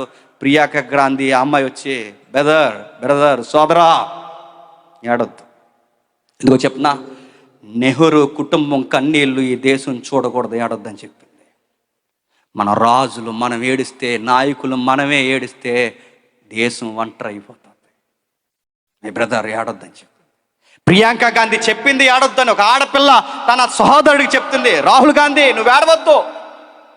అందుకే మీరు చూడండి, హిజ్కియాకు రోగం వచ్చిందన్నప్పుడు, మీరు చరిత్ర ఇంటికి వెళ్తే చదవండి, హిజ్కియాకు రోగం వచ్చిందన్నప్పుడు ముఖం ఎటేపుకి తిప్పుకుని ఏడ్చాడట. ఏ ప్రజలు చూస్తుండగా రాజులు ఏడవకూడదు. అందుకే అప్పుడప్పుడు ఇంట్లో ఎవరైనా చనిపోయినప్పుడు పెద్దోళ్ళు ఏడుస్తుంటే ఇలాంటి పెద్దవారు వాదార్చనకు వచ్చి, నువ్వే ఏడుస్తాలు ఏమైపోతారా అంటారు. చూసారా? నువ్వు ఏడకో, నువ్వు స్ట్రాంగ్గా లేకపోతే వాళ్ళు ఏమైపోతారు. ముందు నువ్వు ఏడుపు వచ్చిన పళ్ళ కింద నీ ఏడుపుని బిగించి కన్నీళ్ళు రానివ్వకంటే పెద్ద దిక్కుగా ఉన్నవాడు ఏడవకూడదండి. రాజులు ప్రాక్టీస్ చేస్తారు. అందుకే హిజ్కియా గోడ వైపుకి తిరిగి ఏడ్చాడు తప్ప ప్రజలు చూస్తుండగా ఏడవలేదు. ఎవ్వరూ ప్రజలు నాయకులు చూస్తుండగా ఏడవకూడదు. ఏడ్చాడంటే నాయకుడిగా ఓడిపోయినట్టే. ఏడవకూడదు. కానీ ఈ రాజు ఏడ్చేసాడంటే తట్టుకోలేకపోయాడు. ఎంత ఏడ్చాడంటే ఎక్కెక్కి ఏడ్చాడు. ఎందుకు ఏడ్చాడు? తనకు అర్థమైంది, ఇన్ని సంవత్సరాలు బైబుల్ లేదని ప్రజలందరూ చూస్తుండగా ఏడ్చేశాడు. గుండెలు బాదుకుని ఏడ్చాడు. తట్టుకోలేకపోయాడు. బైబుల్ లేదే అని, బైబుల్ లేదే, బైబుల్ లేకే మా దేశం ఇలా అయిపోయిందని ఎక్కెక్కి ఏడ్చాడు. ఇంత తెలిసినా, ఇన్ని విషయాలు తెలిసినా తట్టుకోలేక ఏడ్చాడు. ఎక్కెక్కి ఏడ్చేశాడు. చూడండి ఒకసారి 34వ అధ్యాయం 27, 28 వచనాలు. 34వ అధ్యాయం 27, 28 వచనాలు. ఈ స్థలం మీదను దేవుని పలికిన మాటలు మేము వినినప్పుడు నా సన్నిధి నీ కన్నీరు విడిచితిని గనుక నీ మనవణ్ణి నేను ఆలకించుతిని. నేను నీ పితరుల యొద్దకు చేర్చదును, నెమ్మది గలవాడివే నీవు సమాధిలోనికి చేర్చబడదువు. ఈ స్థలం మీదకి, దాని కాపురస్తుల మీదకి నేను రప్పించు అపాయము నువ్వు కన్నులారా చూడు. అంటే ప్రవక్తని హుల్దా చెప్తుంది ఏమనంటే, నువ్వు దేవుని మాటలు వింటుంటే ఏడ్చేస్తున్నావయ్య. అంటే దేవుని మాటల కొరకు ఏడ్చిన రాజులు అక్కడక్కడ కనబడతారు. అందులో ఒకరు దావీదు, 2 చెప్పండి హోషియా. దేవుని మాట కోసం ఏడ్చాడు. ప్రజలు చూస్తున్నా, నా ప్రజలు చూసినా పర్లేదు, నా దేవునికి ఇంత గుండె కోత మేము ఇన్ని సంవత్సరాలు అంటే 190-200 సంవత్సరాల నుంచి మా దేవుడు ఏడుస్తున్నాడా, సుమారు 300 సంవత్సరాల నుంచి మా దేవుడు ఏడుస్తున్నాడా. తట్టుకోలేకపోయాడు, బాధపడిపోయాడు, నిర్ణయం తీసుకున్నాడు. ఏం చేయాలి? ఈ దేశానికి సంస్కరణ ఉద్యమం తీసుకురండి, బైబిల్ని బయటికి తీసుకురండి. బైబిల్ని తీసుకొచ్చారు. పెద్ద సభలు పెట్టించాడు. ఎప్పుడైతే ఈ సభలు పెట్టించాడో దేశం చెడిపోవడం కల్లారా చూసాడు. ఇందాక సహోదరుడు సాక్ష్యం చెప్పాడుగా, ఎలా ఎంతుకుంటున్నారు అని. ఈ సహోదరుడి కన్నా తీవ్రత ఎక్కువ ఉంది ఆ రాజుకి. ఎలా ఎంతుకుంటున్నారు ప్రజలు, బైబిల్ తెలియకున్నారు అని. అప్పుడు అర్థమైంది, దేశాన్ని బాగు చేయాలంటే కత్తి కాదు పట్టాల్సింది, దేశాన్ని బాగు చేయాలంటే స్లోగన్స్ కాదు చెప్పాల్సింది, దేశాన్ని బాగు చేయాలంటే రకరకాల నిర్ణయాలు కాదు దేశాన్ని బాగు చేయాలంటే. మరి దేశాన్ని బాగు చేయాలంటే ఏం చేయాలంటే రాజుకి అర్థమైంది, బైబిల్ చేత్తో పట్టుకుని ఇంటింటా తిరిగి సెంటర్లో నిలబడి సభలు పెట్టి అనేకులకు యెహోవా గ్రంథాన్ని వివరించాలని మొబైల్ బైబిల్ కోర్సులు స్టార్ట్ చేశాడు. చూడండి ఒకసారి చూడండి. మొదటి దినవృత్తాంతం, 2వ దినవృత్తాంతాల గ్రంథం 25వ అధ్యాయం, 2వ దినవృత్తాంతాల గ్రంథం 35వ అధ్యాయం 11 నుంచి 18 వచనాలు చూడండి ఒకసారి. లేవీయులు పస్కా అంటే పస్కా పండుగను ప్రారంభించాడు. పస్కా పశువును వధించి వారు ప్రోక్షించి లేవీల ప్రసులు అని చెబుతూ 12 మోసే గ్రంథములో రాయబడిన ప్రకారం జనులు కుటుంబాల విభాగాల చొప్పున యెహోవాకు అర్పించడానికి ఏమొస్తుందండి?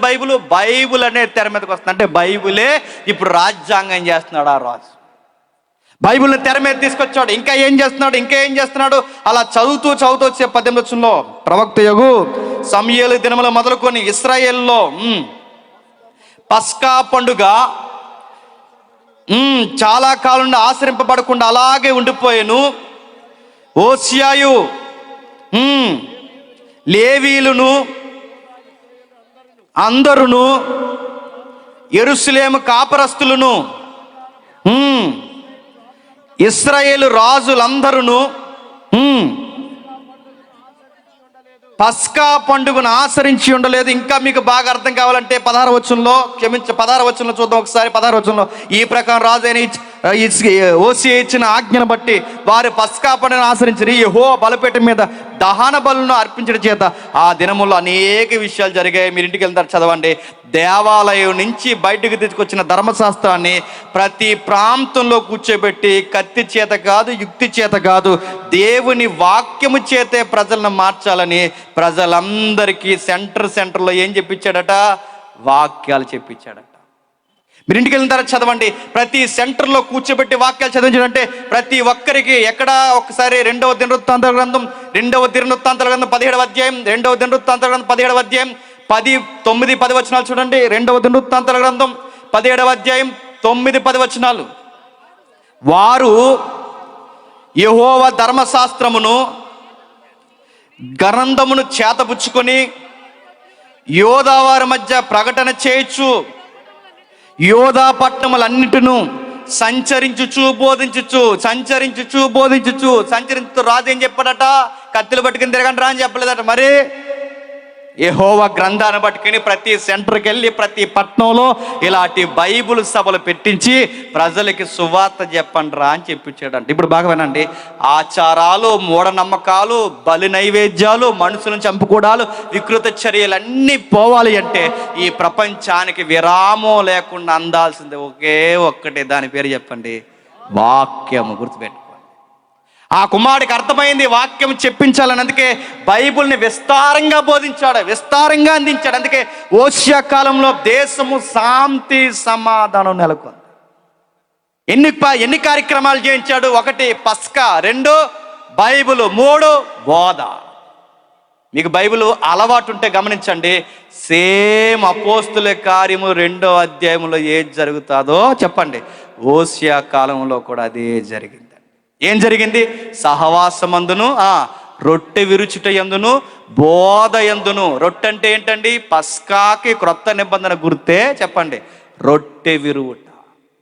సహవాసం, యెహోవా ఆజ్ఞ, బోధ, ధర్మశాస్త్రం. అంటే ఏవైతే మనం ఈ రాజు కాలంలో చూస్తున్నామో ఈ జోసియా కాలంలో జరిగిన ఉద్యమమే మళ్ళీ ఎప్పుడు జరుగుతుందండి? అపోస్తుల కార్యముల 2వ అధ్యాయంలో కూడా జరుగుతుంది. అంటే పస్కా ఏం చేస్తున్నారంటే, పస్కా అంటే రొట్టె ద్రాక్షరసం. పస్కా ఏం చేస్తున్నారు? సహవాసంలో ఉన్నారు. ఇప్పుడు యెహోవా ధర్మశాస్త్రం బోధ వింటున్నారు. అంటే క్రొత్త నిబంధన వరకు ఈ రోజుకి మన బాధ్యత ఏంటి చెప్పండి? ఈ ధర్మశాస్త్రాన్ని ప్రపంచానికి మనం చెప్పాలి. చెబుతున్నారు. ఈరోజు బైబిల్ విస్తరించి మాట్లాడితే మనం ఏం చేస్తాం చెప్పనా? ఆవు అని ఆవులు ఎంతున్నాం. మనకేం కావాలి చెప్పనా? మనకేం కావాలంటే వాక్యాలు. బిడ్డా రా అనాలి. మనకి రా అనగానే ఏ అన్నదట, పో అన్నాడట, పోను అందట. ఏ పో అన్నాడట, పోను అంది. ఎక్కడి నుంచి వచ్చావు? అక్కడి నుంచి వచ్చాను అంతే. పో అన్నాడు, నేను పోను. పో అన్నాడు, చాలా చూసాను ఇలాంటివి అంది. ఇలాంటివన్నీ చూద్దాండి ప్రోగ్రాలు. మనం ఎంటర్టైన్మెంట్ ప్రోగ్రాలు అయిపోయాయి. క్రైస్తవ వేదికలు పట్టుమని వాక్యము విస్తరించి గంట మాట్లాడే సిలువను కూర్చిన వార్త చెప్పే వాళ్ళు కరువైపోయారు. రోజు ఎంటర్టైన్మెంట్ ప్రోగ్రాలు ఎక్కువైపోయాయి. వర్షిప్ వచ్చింది ఈ మధ్యకాలంలో కొత్తగా. వర్షిప్ చెయ్యాలి కానీ వర్షిప్ పేరు మీద తందనాలు ఆడుతున్నారు ఈ మధ్యకాలంలో. పాస్టర్ గారే డ్యాన్స్ చేస్తున్నాడు గొడవ లేకుండా. ఎంత స్పీడ్గా చేస్తున్నాడు ఆయన, అంగి వేసుకుని. ఎంత స్పీడ్గా పాస్టర్ గారు డ్యాన్స్ చేస్తున్నారు, వీళ్ళు డ్యాన్స్ చేస్తున్నారు. అంత డ్యాన్స్, మొత్తం డ్యాన్స్ బేబీ డ్యాన్స్ ప్రోగ్రామ్ పెట్టుకుని వీళ్ళు తగిలించే ట్యాగ్ గడి చెప్పిన ఇది దావీదు నృత్యం అన్నారట. ఇది దావీదు డ్యాన్స్ అన్నారు. ఇది దావీదు డ్యాన్స్ కాదు, ఇది డ్యాన్స్ బేబీ డ్యాన్స్. ఇది దావీదు డ్యాన్స్ కాదు. ఎవడన్నాడు ఇది వర్షిప్ అని? ఇది డిస్కో డ్యాన్స్. ఇది light of lights, lights on lights, పొగ, మళ్ళీ మధ్యలో పొగ వచ్చేస్తుంది, అలా పొగ. అడుగుతున్నాను, ఇలాంటివన్నీ చేస్తే ఈ సొసైటీ మారదు. ఎంటర్టైన్మెంట్ ప్రోగ్రాలు పిలిచి పేర్లు పెట్టుకుని పిలుచుకోవడం దీనివల్ల కదండి. ఈ సమాజం మారాలంటే మీకు నచ్చినా నచ్చకపోయినా ఈ గ్రంథాన్ని సిగ్గు లేకుండా, భయం లేకుండా ఎవరేమనుకున్నా ఈ వాక్యం చెబితేనే మారుతారు. గుర్తుపెట్టుకోండి, ఇది చెప్పకుండా ఏ సోది చెప్పిన ఈ ప్రపంచం మారదు. ఈ వాక్యమే చెప్పాలి. అందుకే బైబిల్ స్టేట్మెంట్ ఇచ్చింది, జనులు వినుట వలన మారుతారు. ఆ వినుట క్రీస్తును గూర్చిన మాట వలనే మారుతారు. దాని పేరే వాక్యము. అది రెండంచులు గల ఖడ్గము. ప్రతి ఒక్కరితో మాట్లాడుతుంది. ప్రతి ఒక్కరితో అంటే నీతో ఎవడెవడితో ఎలా మాట్లాడాలో నాకు తెలియకపోవచ్చు, ఇక్కడ ఉన్నవారికి తెలియకపోవచ్చు, కానీ ఎవరితో ఎలా మాట్లాడాలో ఈ వాక్యానికి మాత్రమే తెలుసు. చాలామంది ప్రార్థన చేస్తారు ఏమనంటే, ప్రభా అనేక హృదయాలు ఇక్కడికి వచ్చాయి, ఎవరి హృదయానికి తగ్గట్టుగా వాళ్ళతో మాట్లాడు ప్రభు అంటే. ఎవరి హృదయాలకు ఎన్ని ఉన్నాయి? రకరకాల హృదయాలు ఉన్నాయి ఇక్కడ. అన్ని హృదయం అంటే ఎవరి హృదయానికి తగ్గట్టు అలా మాట్లాడచ్చు. అలాగా అంటే ఆడికి ఏం కావాలి? ఆ హృదయంలో ఏముందంటే నాకు ఇల్లు కావాలి అంటే. ఇప్పుడు నేను వాక్యం ఏమేం చెప్పాలండి? నీ ఇల్లు వచ్చునుగాక అని చెప్పాలా? నీకు పెళ్ళి కావాలి, నీ పెళ్ళి అవ్వనుగాక అంటే ఎన్ని అర్థం? ఎవరెవరికి ఏ హృదయాలు కావాలి కాదు, అన్ని హృదయాలకి ఒకే ఒక్క వాక్యం కావాలి. ప్రతి ఒక్కరిని ఒకే సత్యము కడిగి పడేయాలి. ఎవరెవరి హృదయాలకి ఏం కాదు, అన్ని హృదయాలకు ఒక్కటే. ఆ ఒక్కటే, దాని పేరు వాక్యము. ఆ వాక్యము క్రీస్తుని గూర్చిన మాట. అపోస్తులు ఆ వాక్యాన్ని పట్టుకెళ్లారు. ఆ పట్టుకుని ఆ ఎఫెసీ పట్టణంలో నిలబడ్డారు. ఆ ఎఫెసీ పట్టణంలో ఫేమస్ దేవత ఉంది. ఇంటికి వెళ్ళి చదవండి, నేను ముగించేస్తున్నాను. ఆ ఫేమస్ దేవతే అర్తిమీ దేవి. పాత నిబంధనలో వాళ్ళు ఉద్యమాలు చేస్తే ఏలియా, పాత నిబంధనలో జోసియా, పాత నిబంధనలో సమూయేలు లాంటి వారు ఫైట్ చేస్తే, క్రొత్త నిబంధనలో పేతురు లాంటోడు, పౌలు లాంటోడు, శిష్యులు లాంటి వాళ్ళు తెర మీదకి వచ్చి ఎఫెసీల అర్తిమీ దేవి ఒట్టి దేవి అని ప్రూవ్ చేసి ప్రజలందరినీ మార్చి ఆ ప్రజలకు ఒక పేరు పెట్టారు. ఆ ప్రజలకు పెట్టిన పేరే ఎఫెసీ సంఘం. అంటే ఎఫెసీ ప్రజలు, ఎఫెసీల అర్తిమీ దేవిని ఆరాధించే ప్రజలు ఎఫెసీ సంఘం అయ్యారు. గుర్తుపెట్టుకో. మార్చేశారు, ఎక్కడికక్కడే మూఢనమ్మకాలు తోసేశారు, మార్చారు, ప్రజల్ని సంస్కరణ ఉద్యమంలోకి తీసుకొచ్చారు.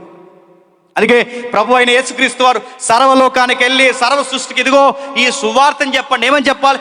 ఈయన సత్యదేవుడు, ఈయన నిజదేవుడు, ఈ దేవుడు సశరీరుడిగా ఇళ్ళలోనికి వచ్చాడు, మీ కొరకు సంచరించాడు, మరణించాడు, తిరిగి లేచాడు, వెళుతూ ఒక మాట ఇచ్చాడు, ఎలా వెళుతున్నానో అలాగే వస్తానని రుజువులు వెళ్ళిపోయాడు. దానికి రుజువు ఆ రోజు అపోస్తులు అన్నారు, దానికి సాక్ష్యము మేమే, దానికి రుజువు మేమే అన్నారు. ఇప్పుడు ఈ పాలకొల్లో దీనికి రుజువేంటాయి అని అడిగితే మీరు చెప్పాలి, చెప్పండి, మేమే సాక్ష్యం అని చెప్తున్నారు. సాక్ష్యం వీళ్ళు నిలబడ్డారు, సాక్ష్యం మేమే అని. నేను అడుగుతున్నాను, మీరు నిలబడాలి. మీ ఈదికి, మీ ఊరికి, మీ ప్రతి ప్రాంతానికి మీరు నిలబడాలి. మేమే ఈ సత్యదేవుడికి సాక్ష్యం అని. మనమేం సాక్ష్యం చెప్తున్నాం? సాక్ష్యం చెప్పమ్మా అని మైకెత్తే ఏం చెప్తాం? మొన్న వరకు గేదె పాలు ఇవ్వలేదండి, ఇవాళ 2 లీటర్లు ఇచ్చిందని చెప్తాం. నీ సాక్ష్యం, నీ గేదె, నీ వ్యవహారం పో. సాక్ష్యాలు ఇవే. కిడ్నీలో 2 రాళ్ళు ఉన్నాయండి, 3 వారాలు వచ్చానండి, ఇప్పుడు నిటారుగా నిలబడ్డానని చెప్తాను. నీ సాక్ష్యం అది కాదు తల్లి, పెద్దమ్మ, అది కాదు సాక్ష్యం. నీ ప్రభు సశరీరుడిగా ఇళ్ళలోకి వచ్చాడు, జీవించాడు, సంచరించాడు, తిరిగి లేచాడు, వెళ్ళాడు, ఒక భరోసా ఇచ్చాడు. ఇన్ని కష్టాల కన్నీళ్ళ మధ్య ఎలా ధైర్యంగా ఉంటున్నావే పెద్దమ్మ అంటే, ఆ తిరిగి లేచిన పునరుద్ధాన దేవుడు నా గుండెల్లో ఉన్నాడని చెప్పు. ఇది సువార్త, ఇది చెప్పు సాక్ష్యం. అంతకుముందు నేను సుట్ల కాల్చేవాడిని, ఈ ప్రభు మాట విన్న తర్వాత చెప్పండి మారిపోయానని చెప్పి, ఇది సాక్ష్యం. ఇవి చెప్పట్లేదు. ఇప్పుడు నువ్వు గ్యాస్ట్రిక్ ఉండేది, ఇప్పుడు తగ్గింది, 2 కంచాలు తిన్నాను చెప్తున్నావు ఇప్పుడు మాకు. ఇది నీ సాక్ష్యం అడుగుతున్నాను. సాక్ష్యంలో ఎవరు హైలైట్ అవ్వాలి చెప్పినా నేను కాదు. సాక్ష్యంలో ఎవరు కనబడాలి చెప్పినా నేను కాదు. నా సాక్ష్యంలో కనబడాల్సింది ఎవరు చెప్పండి? నా కొరకు మరణించిన నజరుడైన యేసుడు మాత్రమే. గుర్తుపెట్టుకో, ఆయనే తిరిగి లేవాలి. ఆయన పేరు చెప్పడానికి ప్రాణాలు అడ్డు పెట్టారు అపోస్తులు. అర్తిమీ దేవి కొరకు 25,000 మంది నిలబడి ఆ పౌలన్న వాళ్ళు లేకుండా చేస్తారంటే పౌలు అన్నాడు, చావో రేవో బ్రతుకుడ క్రీస్తే. చెప్పండి, చావైతే లాభం. ఆయన గురించి కన్న వాటిని ఎన్న వాటిని చెప్పకుండా ఉండలేను. నువ్వు నమ్ముతున్న దేవత వట్టి దేవతని తెగేసి చెప్పాడు. ఈరోజు ఎక్కడ చెప్తున్నారండి? గవర్నమెంట్లు మారిపోతే ప్రసంగాలు మార్చేస్తున్నారు. ఇప్పుడు ఎక్కడ చెప్తున్నారు చెప్పండి, సత్యం చెప్పండి, వాక్యాన్ని చెప్పండి. ఎవరు ఏమనుకున్నా చెప్పండి. మనకి గవర్నమెంట్ సంబంధం లేదు, మనకి ఎవరితో సంబంధం లేదు. మనం చెబుతున్నది, మనం చేస్తున్నది మన రాష్ట్రాలకి, జిల్లాలకి సంస్కరణ ఉద్యమం. ఈ సంస్కరణ ఉద్యమం జరిగిస్తున్నాం. డ్రగ్స్లో కొట్టుకుపోతున్న ఈ యవనస్తులు మార్చడానికి ఉద్యమం ప్రారంభించాం. ఇదిగో పాడు ప్రేమ కథలను చెప్పుకుంటున్న, జీవిత విలువ తెలియక ఏడుస్తున్న ఇలాంటి వారికి స్వచ్ఛమైన ప్రేమ ఏంటో చెప్పడానికి ఇలాంటి క్రైస్తవ ఉద్యమ సభలు జరిగించడానికి ప్రారంభించాం. చెప్పండి, ఒక్క కుటుంబం నిలబడితే ఎంతమందిని పోగేసింది. మీరందరు నిలబడితే ఈ పాలకులను దిక్కును కూర్చోబెట్టచ్చు. గుర్తుపెట్టుకోండి. మారండి, మాట్లాడండి, మీ ప్రభుని గురించి ఎలుగెత్తి చెప్పండి. రాస్తుంది వచ్చే నెలలో, నెక్స్ట్ మంత్ క్రిస్మస్. చెప్పండి, అది చెప్పం మనం. మా క్రిస్మస్కి వచ్చి మీరు కేక్ తినండి, మీ దగ్గరకు వచ్చి మీ ప్రసాదాలు మేము తింటాం. తినడానికి పుట్టావు. ఇంకా వాక్యం చెప్పబోయి అంటే మా కేక్ నువ్వు తిను, మీ ఇంటికి మేము భోజనాలకు వస్తామంటే ఎల్దుగానే భోజనాలు కంగారు, నువ్వు ఎల్దుగాని ముందు చెప్పు. ప్రభు కొరకు వినడానికి ఏ టైములన్నా అన్యులు వాక్యం వింటారు లేదో నాకు తెలియదు, కానీ సరి అయిన నెల ఏది చెప్పండి? డిసెంబర్, క్రిస్మస్ సీజన్లో వింటారు. కూర్చోబెట్టు, ఒక మంచి ప్రసంగికుని పిలువు, ఒక పెద్ద ఆయన ఎవరో ఒకరిని పిలువు, కూర్చోబెట్టు. అయ్యా మాకు ఏ స్కిట్లు లేవండి, ఏ డిస్కో డ్యాన్సులు లేవండి, డీజేలు అసలు లేవండి, జీడిపిక్కల సాంగ్లు గట్రా ఏమీ లేవండి, మాకు వాక్యమే కావాలండి, ఇదిగో చెప్పండి అయ్యగారు అన్నప్పుడు ఈ కొత్తోడు వచ్చి కూర్చుంటే మెస్సయ్య ఎందుకు పుట్టాడో తెలిస్తే ఆ రోజే ఆడు ప్రభువుని అంగీకరిస్తాడు. గుర్తుపెట్టుకోండి. అందుకే డ్యాన్సులు తగ్గించండి, వాక్యాలకి పెద్దపీట వేయండి, వాక్యాన్ని గౌరవించండి. మధ్యలో అడావుడు చేసి ఉన్న వాక్యాన్ని చెడగొట్టడానికి ఎమ్మెల్యే గారిని, ఎంపీని పిలవకండి, పాస్టర్ గారిని పిలవండి, వాక్యం చెప్పించండి, వాళ్ళకే ప్రథమ స్థానం ఇవ్వండి. మీ డ్యాన్సులు ఏమన్నా ఉంటే చిన్నపిల్లలు ముద్దుగా వేస్తారు, వాళ్ళతో వేయనియండి, బాగుంటుంది చూడడానికి. వాళ్ళకి వచ్చిరా అని డ్యాన్స్ చేస్తారు. నువ్వు వెయ్యకు ఎద్దులాగా మేము చూడలేకపోతున్నాం. మాకు సిగ్గేస్తుంది, నీకు సిగ్గేతలే. అటోకెగురు అటోకెగురు మాకు సిగ్గేస్తుంది, కింద కనబడిపోతావేమో. నువ్వు వెయ్యకురా రాయ్, నువ్వు వెయ్యకు. అక్కడ ఆ చిన్న పిల్లలతో 4 మాటలు 4 పాటలు పాడించు, పెద్ద ఆయన చేతిలో మైకి పెట్టు, ప్రభు అయిన యేసుక్రీస్తు వారి కొరకు ఎలుగెత్తి చెప్పు. ఈ డిసెంబర్ నెలలో ఒక్క ఆత్మని రక్షించాలని కంకణం కట్టుకో. ఈ బిడ్డలు చేశారు, ఈ అన్న చేశాడు, ఈ వదినమ్మ చేసింది. ఆ బిడ్డలు నిజానికి వాళ్ళు దాచుకుంటే ఈ ₹1000 కలిసి వస్తాయని నూతన సంవత్సరం ఏదో ఒకటి చేసుకోవచ్చు కార్యక్రమం. కానీ ఇన్ని వేల లక్షల రూపాయలు పెట్టి వాళ్ళు చేశారంటే నేను అనుకున్నా, ఇందాక పెద్ద ఆయన చెప్తున్నాడు, వాళ్ళ ధనము ఈ బ్యాంకులో దాయలేదు. చెప్పండి, వాళ్ళ ధనము ఆ బ్యాంకులో దాచారు.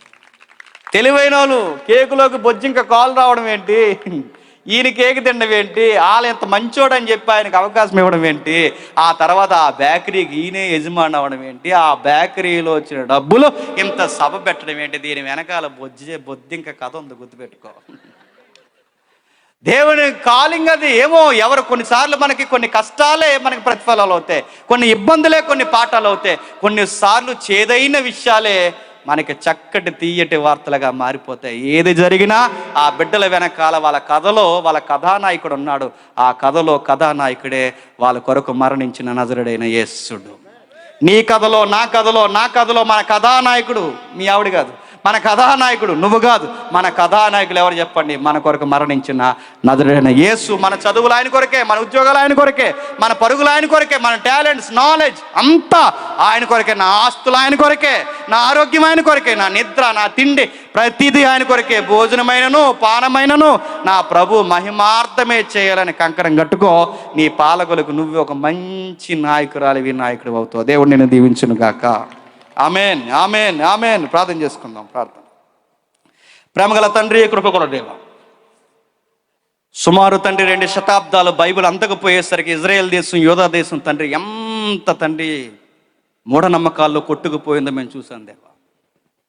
మరలా తండ్రి మీ కుమారుని తండ్రి మీరు వెలుగెత్తి మీ కుమారుని తీసుకుని వచ్చి 300 సంవత్సరాలు ఎదురు చూసి తండ్రి దావీదు లాంటి వాడు కావాలని మీరు ఎదురు చూసినప్పుడు తండ్రి వచ్చాడు, చక్కటి ఉద్యమాన్ని ప్రారంభించాడు, బైబిల్ చదివి గుండెలకు అద్దుకున్న తండ్రి ఎక్కెక్కి ఏడ్చేశాడు దేవా. ఈ బైబిల్ దేవుడు ఇంకా నా కొరకు ఎదురు చూస్తున్నాడని ఏడ్చాడు తండ్రి. ఈరోజు బైబిల్ బోధిస్తే ఏడ్చే హృదయాలు లేవు. ఈరోజు బైబిల్ బోధిస్తే బైబిల్ని గుండెలకు పట్టుకుని ఇంత మంచి గ్రంథం దేవుడు నాకు ఇచ్చాడని తండ్రి చదువుకునే వాళ్ళు లేరు. ఇంటికి 5 గ్రంథాలు ఉన్నాయి తండ్రి, ఒక్కరు చదివే వాళ్ళు లేరు తండ్రి. తండ్రి ప్రతి ఒక్కరి దగ్గర బైబిల్ ఉంది తండ్రి, విరామం లేకుండా బైబిల్ పంచిపెడుతున్నారు దేవా. కానీ ఒక్క బైబిల్ దొరికితేనే దేశాన్ని మార్చుకుంటే ఇంతమంది బైబిల్ పట్టుకుని ఉన్నారు తండ్రి. మా దేశాన్ని, మా ఊరిని, మా జిల్లాలని, మా వీధుల్ని మేము ఎంత మార్చుకోవాలి దేవా. తండ్రి మా చుట్టూ ఎన్నో మూఢనమ్మకాలు ఉన్నాయి, మా చుట్టూ ఎన్నో వినలేని చెడ్డ వార్తలు ఉన్నాయి. వాటన్నిటిని మార్చుకోవాల్సిన ఈ లోకానికి వెలుగు ఉప్పు మేమై ఉన్నాం తండ్రి. తండ్రి ఆ జాబితాలో ఈ కుటుంబాలు లేవనెత్తారు, వారి రెక్కల కష్టాన్ని ప్రేరేపించారు, వారి వెనకాల ఒక చక్కటి సాక్ష్యాన్ని పెట్టారు. వారి జీవితంలో తండ్రి నిలువెత్తు కార్యాలు జరిగించారు. ఆ బిడ్డల్ని, ఆ వదన్ని, అన్నని, ఆ తండ్రి ఎదుగుతున్న చిన్నపిల్లల్ని తండ్రి దీవించండి, కాపాడండి. ఏ కష్టం కన్నీళ్ళు ఉన్నా తట్టుకునే శక్తిని, ధైర్యమునిచ్చి తండ్రి ప్రతి కష్టం వెనకాల ఒక పాఠం వారికి నేర్పించండి, అనుభవాలతో నడిపించండి. వేదిక మీద నాకన్నా పెద్దవారు దైవజనులు ఉన్నారు తండ్రి, వారి సేవను ఆశీర్వదించండి, వారి సరిహద్దులను విస్తరింప చేయండి, వారి ఆరోగ్యాలు మెరుగుపరచండి, వారి సంఘాలని తండ్రి మరింత ఆశీర్వాదకరంగా మార్చండి. నా జత పని వారిని, నన్ను ప్రేమించి నా మేలు కోరు తండ్రి ప్రతిరోజు నాకు కూడా తిరుగుతున్న నా జత పని వారిని తండ్రి, ఈ స్థానికంగా ఉన్న నా ప్రియులను అందరినీ మీ చేతులకు అప్పగిస్తున్నాను. కూడి వచ్చిన మీ అందరినీ తండ్రి, ఈ బిడ్డలందరినీ మీ చేతులకు అప్పగిస్తున్నాను తండ్రి. అందరినీ తండ్రి నూతన సంవత్సరంలో నూతనమైన కార్యాలతో తండ్రి ఆత్మీయంగాను భౌతికంగాను ప్రతి క్రియను జరిగిస్తారని కోరుతూ మీ చేతులకు అప్పగిస్తూ, మమ్మల్ని సత్తులుగా భావించి మామే చెడ్డమాటలు పలికిన వారిని కూడా దీవిస్తారని అర్థిస్తూ క్రీస్తున్నామని ఈ ప్రార్థన సమర్పిస్తున్నాం తండ్రి. Amen, amen, amen. సరే.